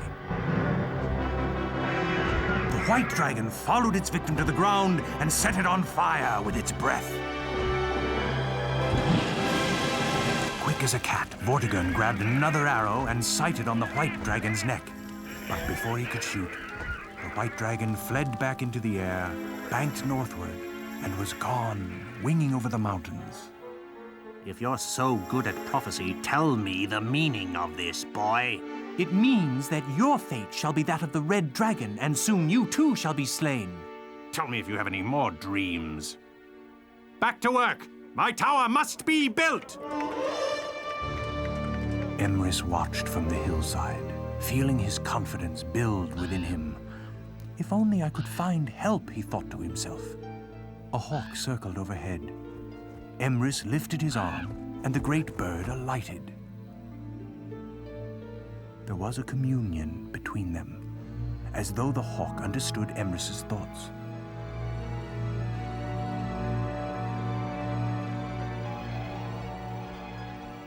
And off it flew. Rivers and hills, mountains and forests gave way beneath it. At last, off in the distance, it spied a vast army led by two noble knights. These were Vortigern's enemies, the true heirs to the throne, coming to rid the country of the murderous king. The knights saw the hawk, took it as a good omen, and followed it through a pass in the mountain.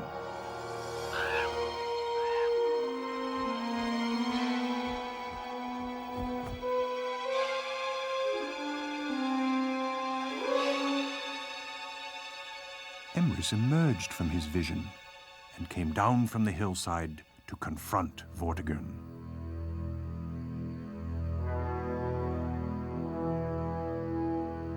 Vortigern, I have had another dream. I dreamed that you were attacked by righteous knights and that you were defeated. Vortigern was ready to slay Emrys for his impudence, but at that moment, a lookout atop the tower cried out, "Soldiers! Thousands of them!" The two kings were leading the armies into the valley. They rode up to the foot of the tower and cried out, "Come and meet your fate, Vortigern! Those whom you have made to suffer, cry out for your blood!" Vortigern ordered his men to defend the tower, but there wasn't a soul, not even his own soldiers, who would take sides with him now. Surrender, Vortigern! You haven't a chance! Never! Never!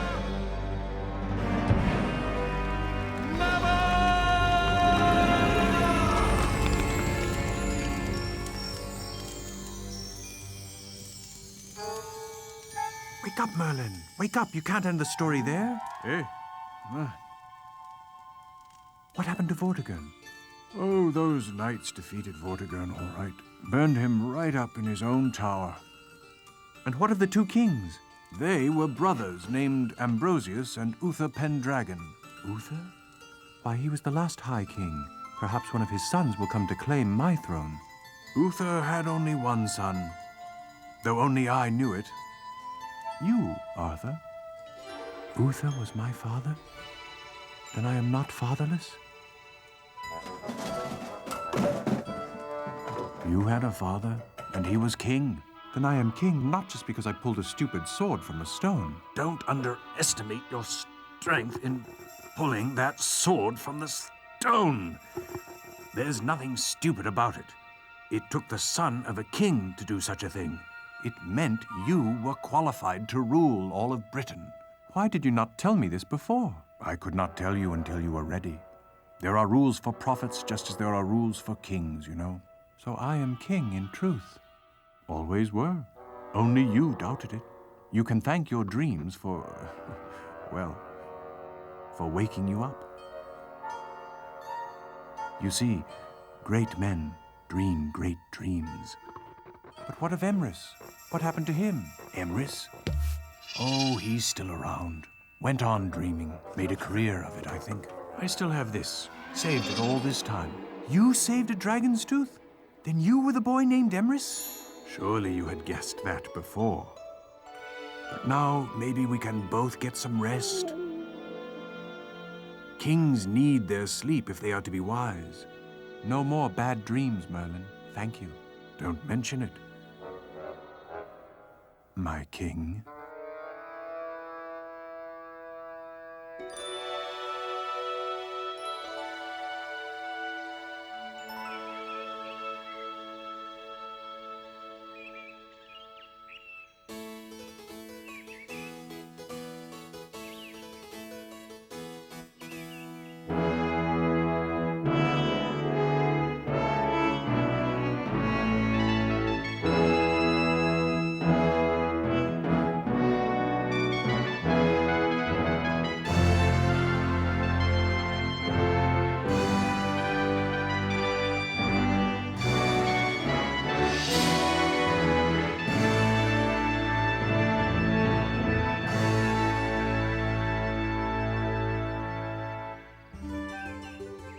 Well, after that, Arthur went on to become a truly great king. As for me, I did quite well as a wizard.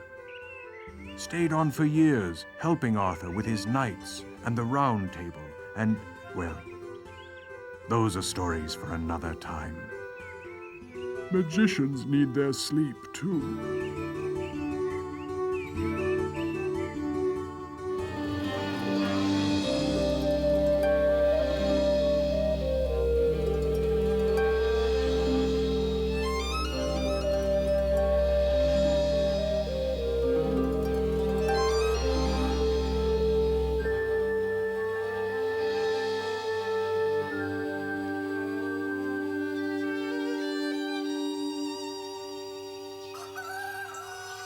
On a crisp fall morning, long, long ago, in a land that's now forgotten, a merchant whistled happily as he saddled his horse. He was off to meet a ship, bringing him crates of precious ivory and Chinese silk. "When I sell them, we shall be rich," he told his daughters, "and I'll bring back gifts for each of you." "A new gown, Father," cried Edwina, his oldest. "She has gowns," whined Sybil, his middle daughter. "Bring me a gown, and a cape of green silk, and a hat covered with parrot feathers." "Enough," cried their father. "You'll both have gowns and more." Then turning to his youngest, he said, "But you, Beauty, always so shy, what shall I bring for you?" Beauty blushed and handed him his cloak. "There's nothing I really need, Father. Just come home quickly and safely." "There must be something," insisted her father. "Well," she said, "I'd love to have a rose, Father, if it's not too much trouble." "What a ninny," jeered her sisters. "She wants a rose." "A rose it will be," said the merchant. He waved goodbye and galloped off.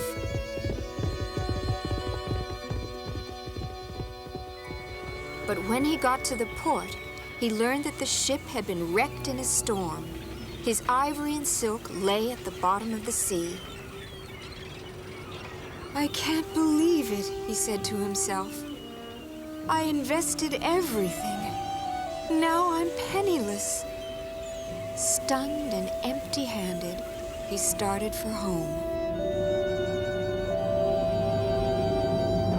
With evening, snow became sleet, and deep in the woods, he realized he'd lost his way. Then, through the storm, he glimpsed a faint light. He spurred his horse toward it.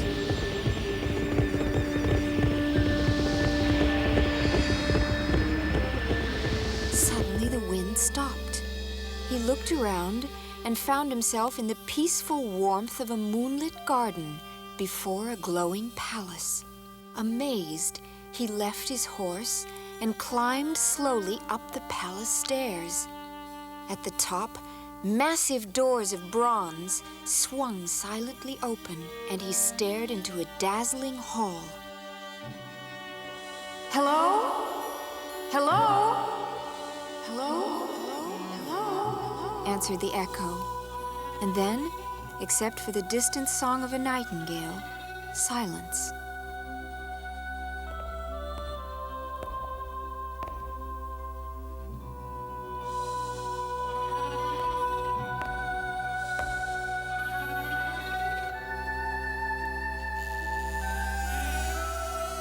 In a great dining hall, he found silver platters of steaming roasts, wine in crystal carafes, and rare fruit in golden baskets. The table was set for only one.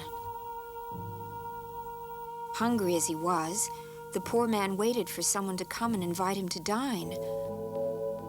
But finally, when clocks all through the palace struck midnight, he could wait no longer.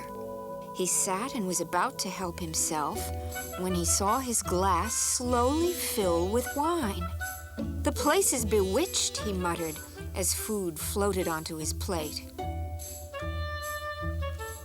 But hunger overcame fear, and he quickly ate his fill.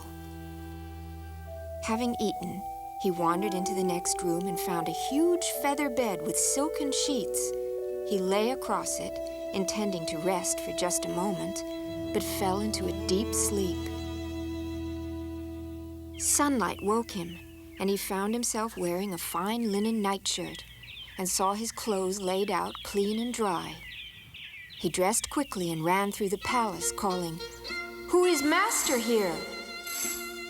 In the middle of a great empty ballroom, he stopped. "Thank you, dear host.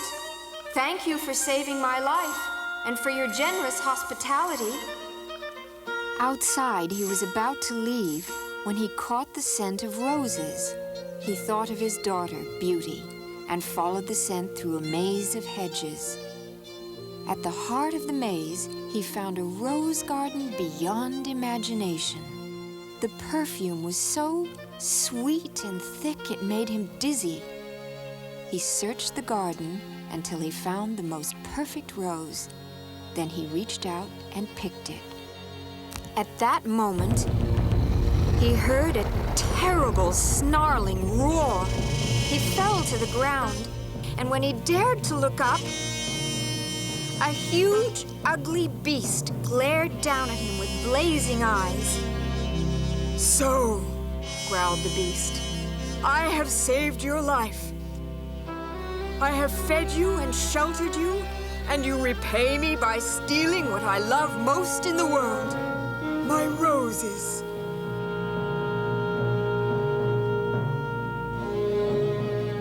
"You must die." "Oh, please, dear sir." "Don't call me sir, and don't argue. You must die." "But I meant no harm. The rose was for my daughter, Beauty." "You have a daughter?" "I have 3 lovely daughters who depend on me, my lord." "Call me beast! You have one chance to live. If one of your daughters willingly comes here to take your place, I will spare you. I would never sacrifice my daughters. Silence! You may go home, but at the end of 1 week, either you or one of your daughters must come to me. Now go. At this, the merchant felt the garden spin around him, and he fainted dead away. When he opened his eyes, he was in his own bed.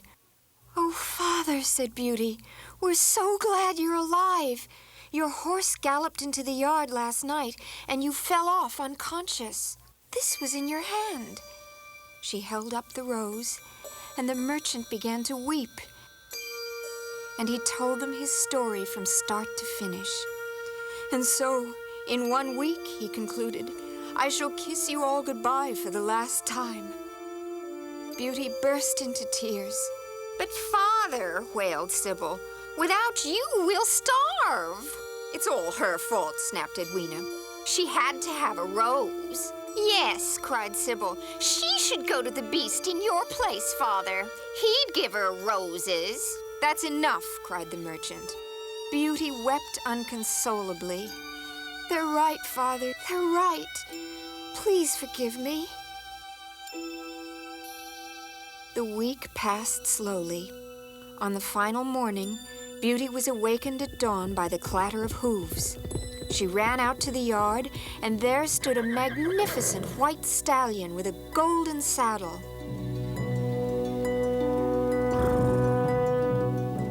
"Beauty, no! I forbid it!" Her father's cries were drowned out by the thudding hooves. Beauty laid her cheek against the horse's neck. It was like riding the wind.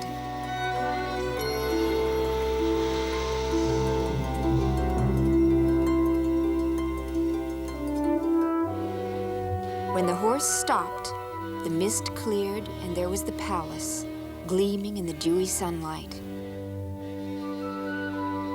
When the great bronze doors opened without a sound, she cried out, but she saw no beast. She saw no one.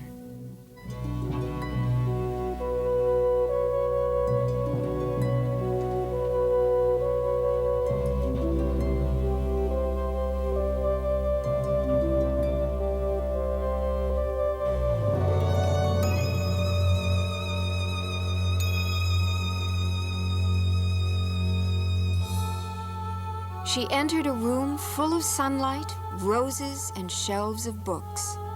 A book lying on the table slowly opened, and Beauty read, "Dearest Beauty, have no fear. You alone are mistress here. My palace, my gardens, my roses so sweet, all that I have is laid at your feet." "What does this mean?" cried Beauty. "What do you want of me?" But there was no answer.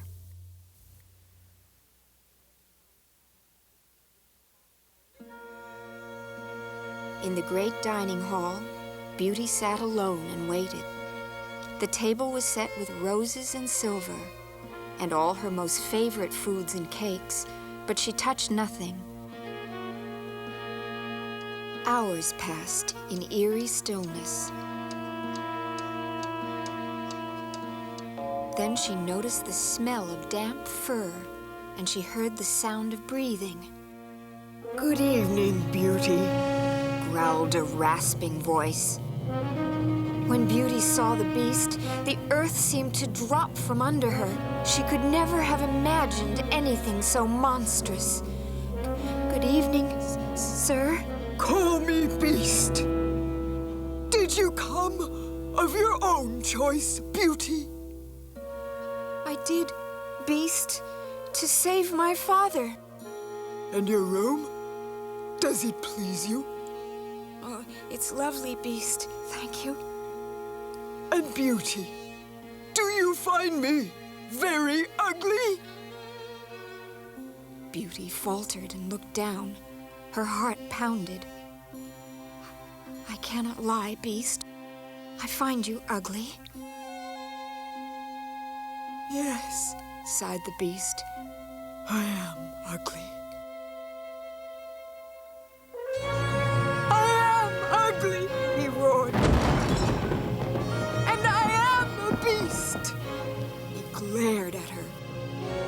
covered his eyes, and after a moment said softly, Beauty, may I sit with you each evening while you dine? If you wish, said Beauty. And Beauty, will you be my wife?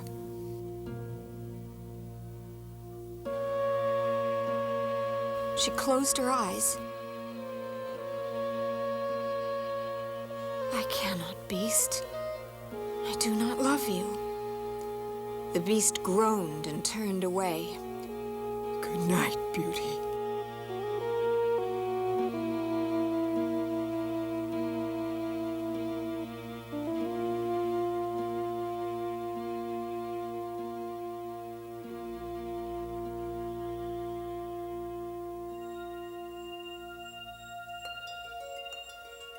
Beauty dreamt that night of a nightingale that flew in her window and perched on her bed.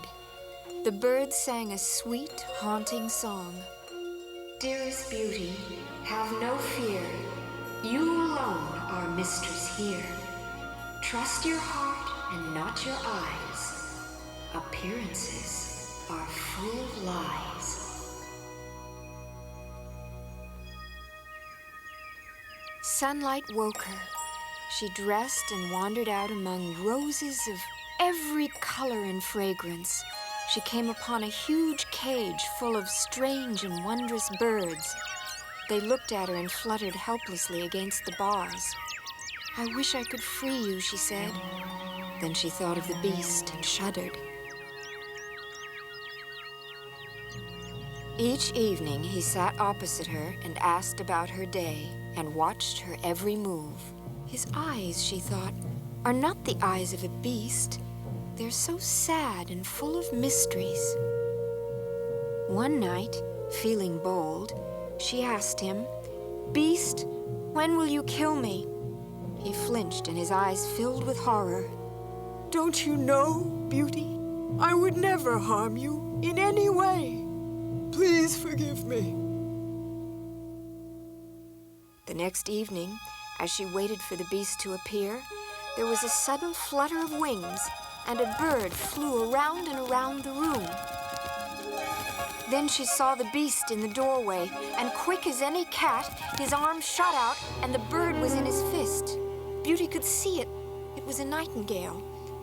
Oh, please, she said, let it go.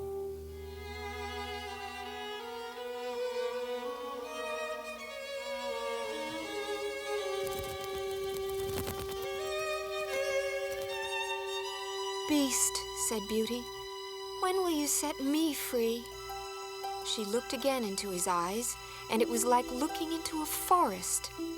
Behind a tree, she saw a fox. Here, the flash of some bird.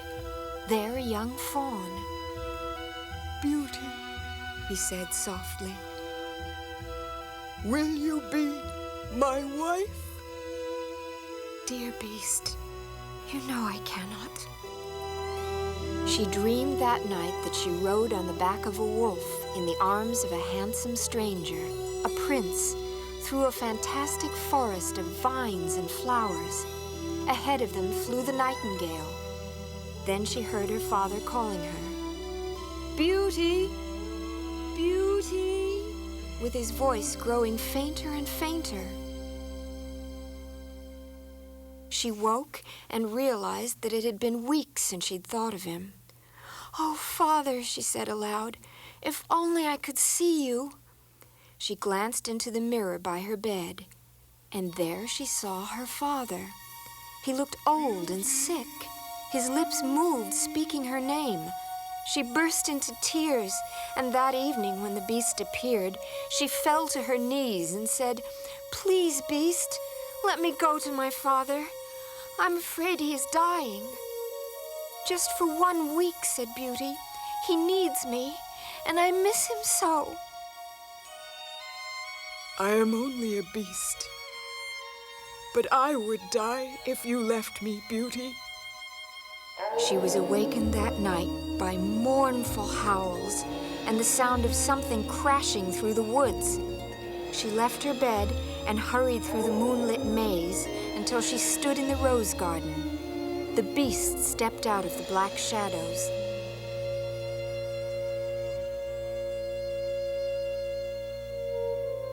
Beauty, he said, you may go to your father for 1 week, but if you stay away longer, I will surely die. Take this ring, leave it on your table, and you will wake in your father's house. Oh, thank you, dear beast. Thank you. She took the beast's hand and kissed it and smelled the forest. She felt the coarse fur and the sharp claws. I am ugly. I am a beast and a fool. But Beauty, my heart is good. She looked into his eyes and almost wept. She saw such pain. Beauty, will you be my wife? Dearest beast, she answered, but looked away and shook her head. Returning to her room, she put the ring on her table, and when she awoke, she was indeed at her father's house. Beauty, cried her father, you're alive! Oh, dear Beauty, you will make me well again. When she looked around, she saw the house was now richly furnished and handsome. The morning you left, said her father, I found this chest of gold on the doorstep, and no matter how much I spend, it's never empty. And my sisters, asked Beauty, how are they? Thanks to the gold, they're both married now. I'll send for them. Edwina had married a handsome man who was vain and stupid, and Sybil had married a sly man who was mean and petty. The sisters were both miserable and secretly hoped that Beauty had been torn to shreds by the beast. When they saw her, radiant and looking like a princess, it was all they could do to hide their jealousy and rage. Oh, we've missed you so, they said. And I've missed you, but I can only stay 1 week. The beast said he would die if I didn't return. The evil thing, said Edwina. Let him die. Yes, cried Sybil. Then his palace would be ours. And of course, added Edwina, you would be free. No, said Beauty. He's been kind to me, and I promised. Her sisters stared at her. You must be mad, they said. Later, Edwina drew Sybil aside. She wants all the wealth for herself, the greedy pig. Yes, said Sybil. Let's keep her here beyond the week. Either the beast will die, or he'll tear her limb from limb for being late. Perfect, said Edwina. So when the time came for Beauty to leave, her sisters rubbed their eyes with onion, and tears flowed. Oh, please stay, blubbered Edwina. Please, sobbed Sybil. For father's sake. Beauty smelled the onion and doubted her sister's tears, but her father wept too. She found herself staying another day, and then another, until the beast and his palace began to seem unreal, like some children's fairy tale. After 10 days, she had a dream. She was alone at the beast's table, but it was dark and cold. From far off, she heard a pitiful groaning. Beast, is that you? She asked. Beast? Answer me. Forgive me for staying away so long. But she heard the groans growing weaker and weaker. Don't die, Beast! Don't die!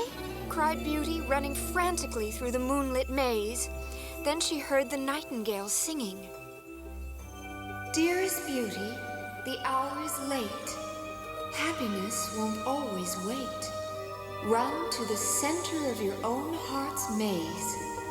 There find love for all your days. Beauty woke with tears streaming down her face. She put the beast's ring on her table and fell back asleep. When she woke again, she was in the beast's palace. She ran to the center of the maze. There in the rose garden, the beast lay sprawled in the moonlight, limp and motionless. "Oh, dearest beast," cried Beauty, "please live, and marry me, and I'll never leave you again. I love you." At these words, the sun rose, and the great birdcage in the garden burst open. But Beauty barely noticed, for the beast had opened his eyes and looked at her. And as she watched his face, he was transformed into a young and handsome prince. "Dear Beauty," he said in a sweet voice, "your love has saved my life and changed me from a beast to a man who can love you in return." He embraced her, and they wept happily. "It was your heart I loved," said Beauty. "Your heart was always kind." "My heart was always yours," said the Beast Prince, as he took her hand and led her up the stairs of the palace. The doors swung open, and there stood Beauty's father and family. Over them hovered the nightingale who had brought them there. "Dearest Beauty, full of grace, your heart's as lovely as your face. You freed the prince, transformed the beast. Now all may dance at your wedding feast."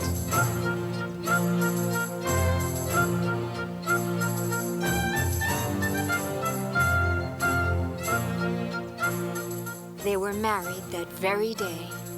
Everyone laughed and cried. Everyone, that is, except the sisters, who were rigid with jealousy and rage. "Dear sisters," said Beauty, "give up your jealousy and hate. Open your hearts, and my happiness can be your own." But the sisters refused, and in moments, beginning with their hearts, they turned to stone. They became 2 statues at the doors of the palace. There they stood through the years and watched as Beauty and the prince filled the palace with laughter, children, and roses. The prince and Beauty lived long and happily, and their story lives after them, and it always will, as long as there is someone to tell it and someone to listen.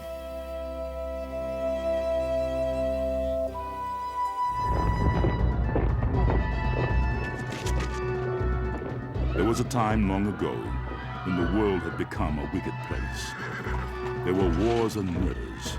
There was robbing and burning. Conquering armies ravaged the land, and families lived in the shadow of violence. Greed and selfishness were everywhere.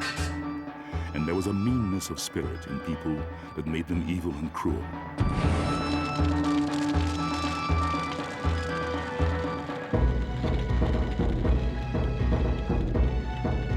Now one day, God looked down on the earth from up in heaven. He saw that the beautiful place he had made was full of violence and hate, and that it was people who had made the world such an evil place, and it grieved him to his heart. In his anger, God said in a voice of thunder, "I will destroy all those whom I have created."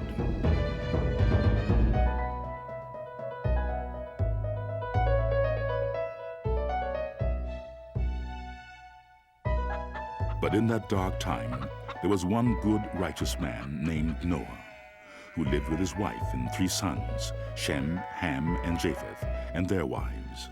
Noah and his family tended their animals with care and love, and in all things they obeyed the laws of God.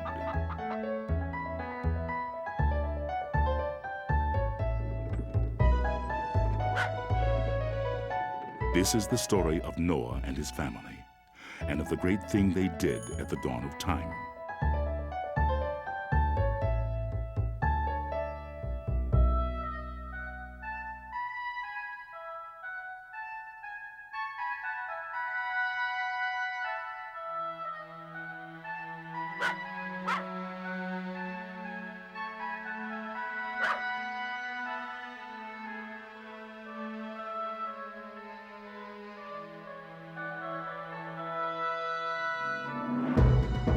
But the Lord remembered Noah and said, "You have found favor in my sight.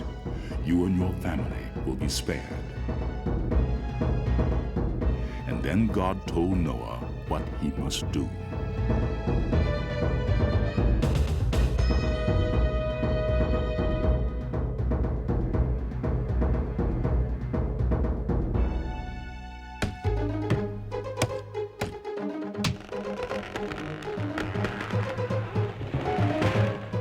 The Lord said, "I will cause a great flood to happen, and everything that is on the earth shall die.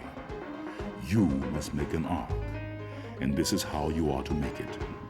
The length of the ark shall be 450 feet, its width 75 feet, and its height 45 feet. Make a sturdy roof for the ark, and set a great door in the side." Noah proceeded to do exactly as the Lord had commanded.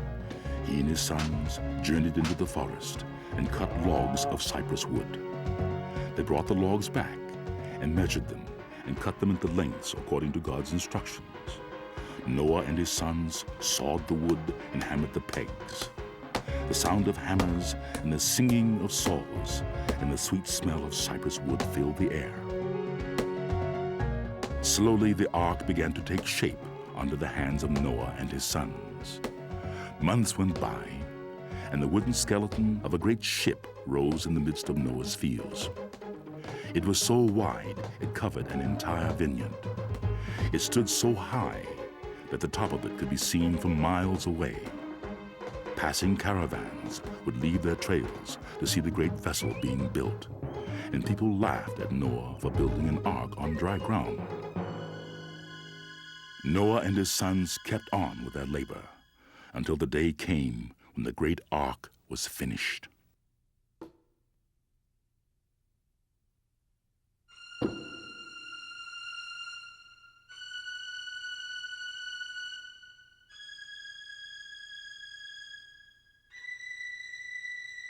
And it was a great ark, high and wide, thick and strong.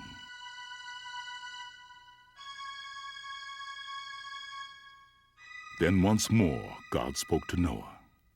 "In 7 days I will send a great flood, and here is what I want of you. Take with you into the ark 2 of every living thing, great or small, that walks or creeps or flies. Take 2 of each, male and female, so all can survive and replenish the earth."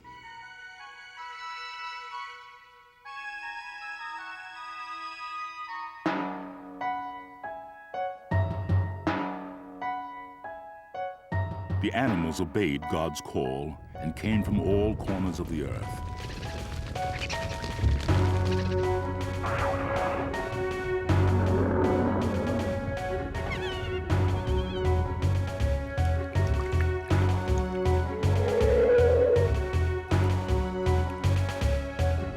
The beasts, birds, and other creatures of the earth made their way toward the ark, and the species were without number, and the procession was without end.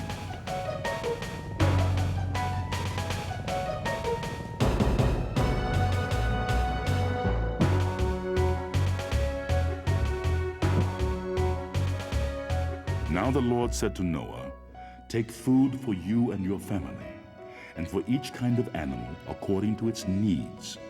Store it inside the ark, so each will have enough to eat and drink for a long time."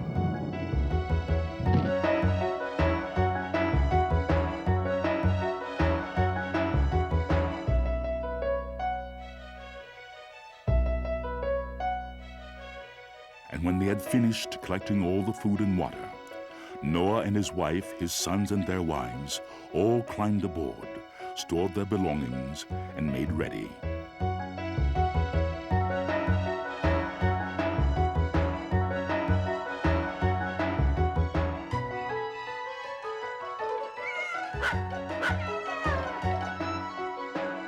When all was finished, Noah looked out on the world from the door of the ark.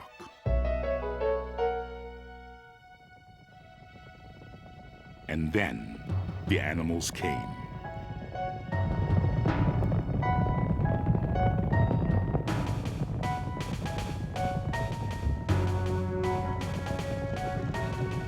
in swarms, in packs, in droves, in herds and flocks. From every quarter, they descended on Noah's fields and stopped at the door of the great ship.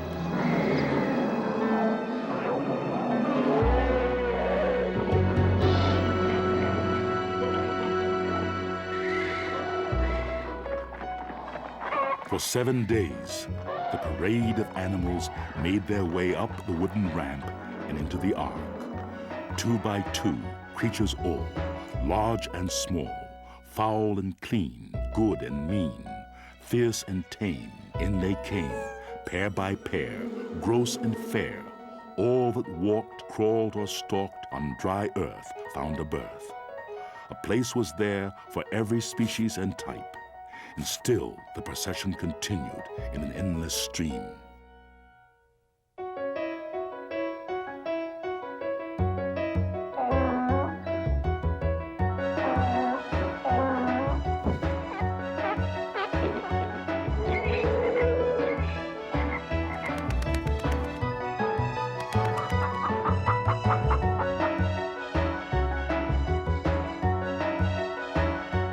And on the 7th day, 2 creatures of every kind on earth were safely on board the ark, down to the smallest insect.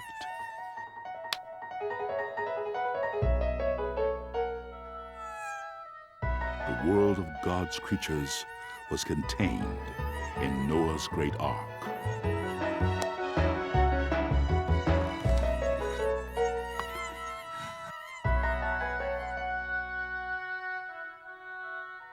When at last the work was done, and all the creatures were settled in perches and stalls, clouds darkened the sky.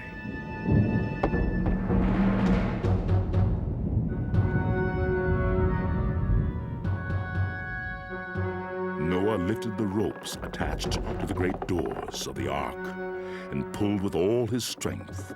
Slowly, they swung shut.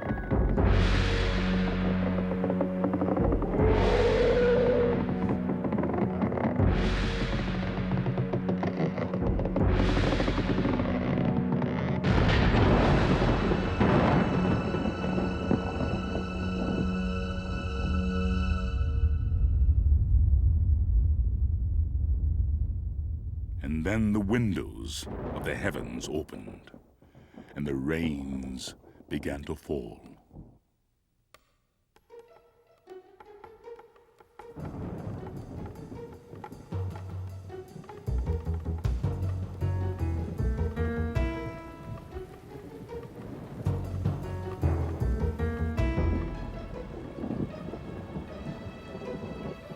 Lightly at first, the rains fell as though nothing more than a summer shower.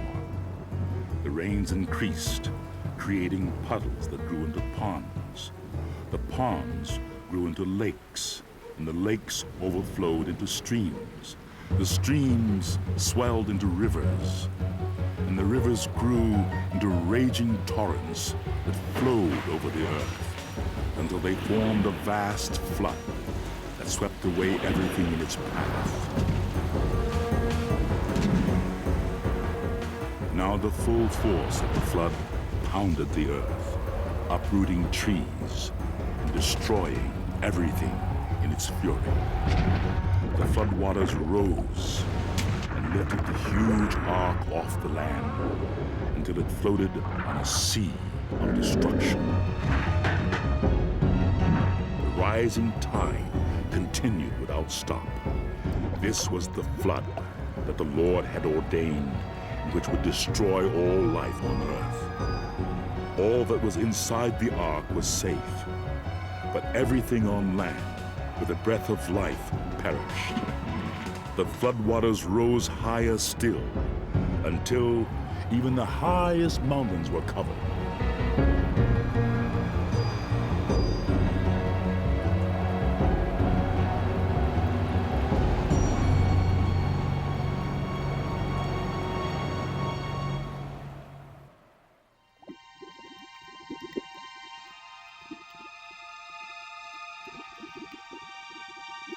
The world submerged under the waters of devastation was silent.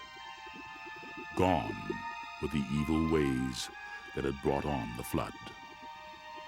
All was still beneath the endless world of water. In that eerie calm, there was only peace.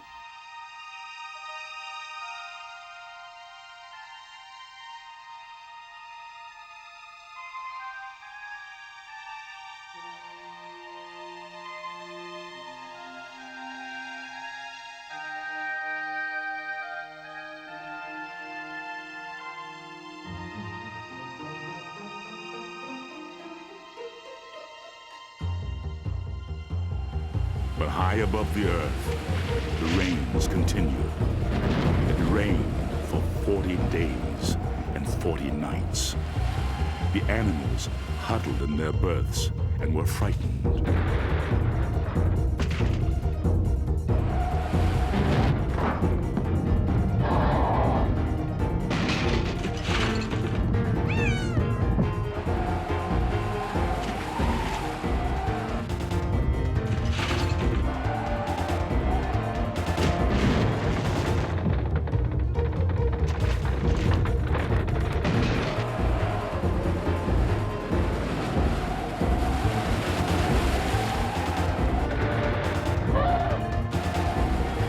God remembered Noah and made a wind blow over the earth, and the seas grew calm.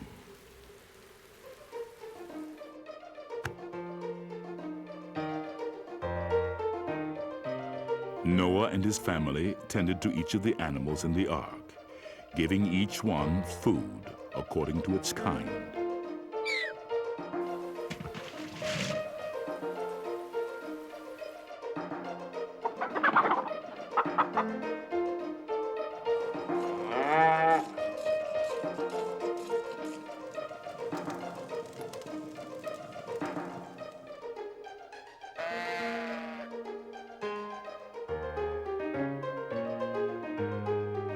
But Noah did not allow one animal to prey on another. With only 2 of each, the ark was no place for devouring each other. The elephants, lions, and other creatures of the jungle were restless in their cramped quarters. The birds missed the air and sky, the land animals their hills and mountains. Noah and his family cared for them, and the creatures responded with the coos and howls, the squawks and growls that was their language.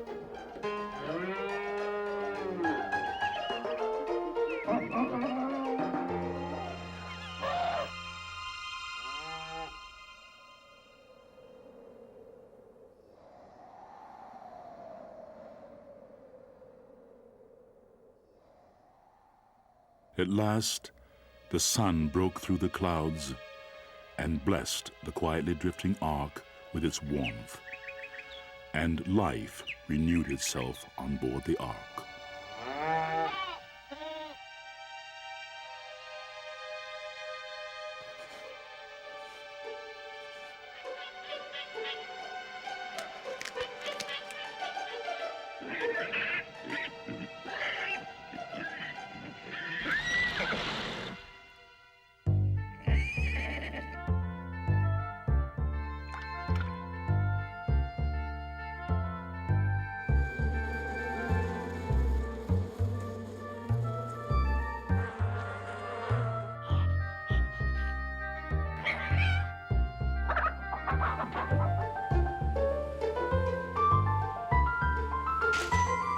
Noah looked down into the water and saw a welcome sight. Dolphins and whales and all the other creatures of the deep. And Noah knew then that whatever lived in water had survived.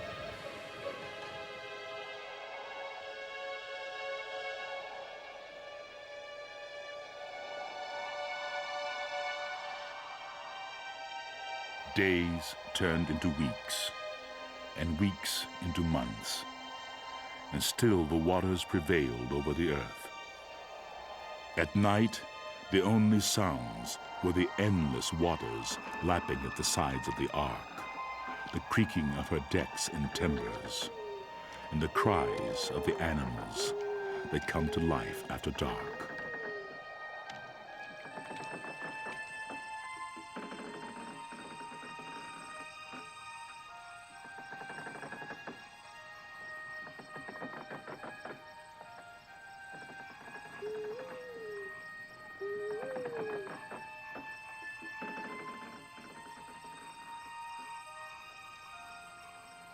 But for Noah, there was neither rest nor peace. Would the journey never end? Would the waters never recede?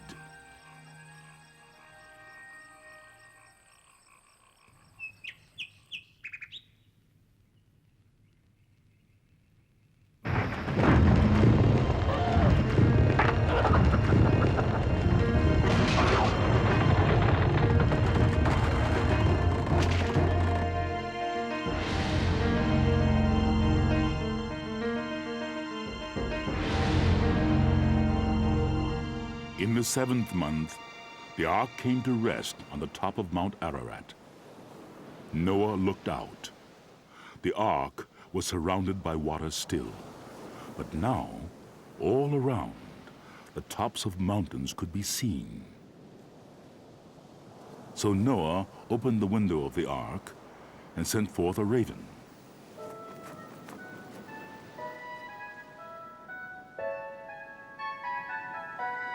He also sent forth a dove to see if the waters had subsided from the face of the earth. The raven was never seen again. The dove flew far and wide and could find no place to set her foot.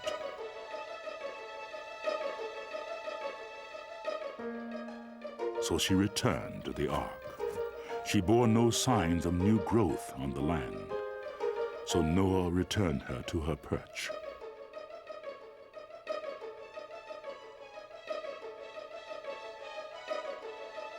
He waited another 7 days and again sent the dove out of the ark. And again she spread her wings and flew out over the waters. Then, just as the sun was setting, the dove reappeared in the sky. And as she neared, Noah saw that she held in her beak a freshly plucked olive leaf. So Noah knew that life had once again returned to the earth.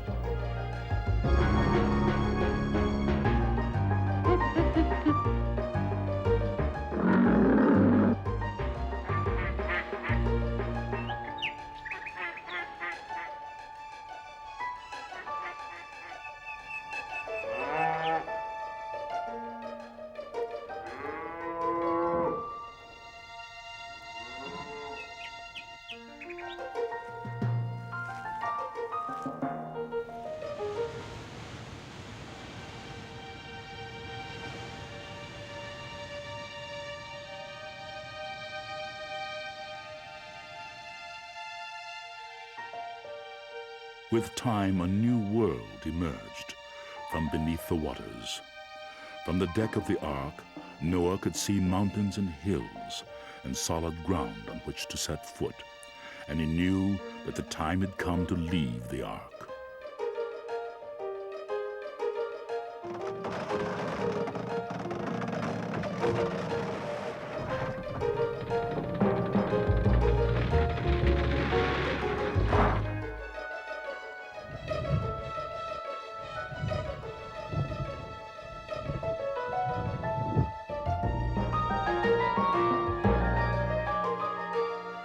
And God spoke to Noah and said, "Go forth from the ark, you and your family.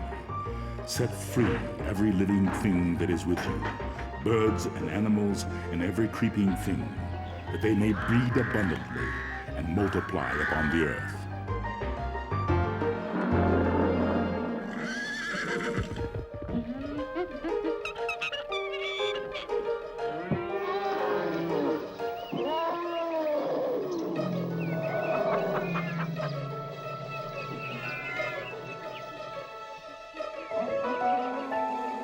And Noah with his sons released all the animals. Each went its own way, wandering off to build a new home and fill the earth with life. Noah watched all the creatures that had been entrusted to his care make their way into a reborn world.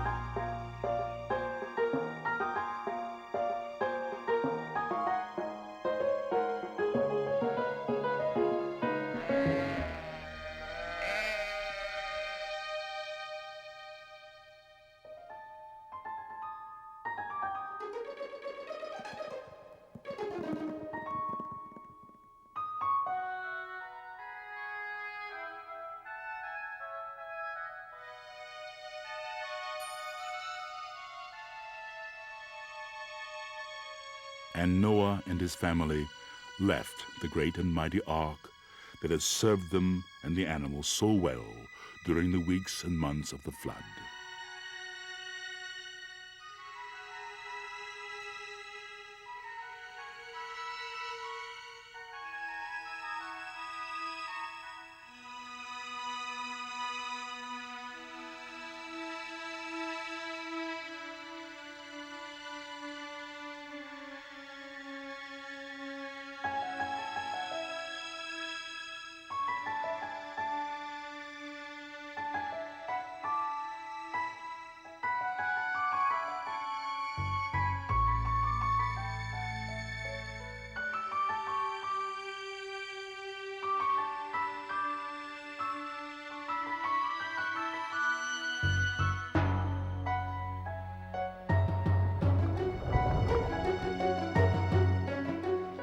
And God said to Noah, "Here is my promise to you.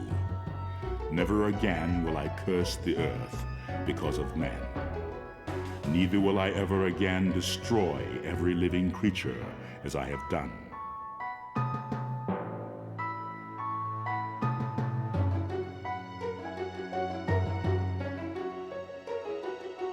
I set my bow in the clouds, and it shall be a sign of that promise.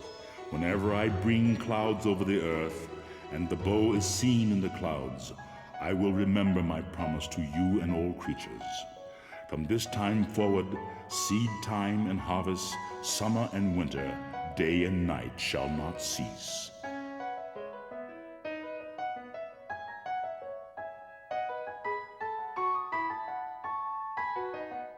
Noah's family offered thanks.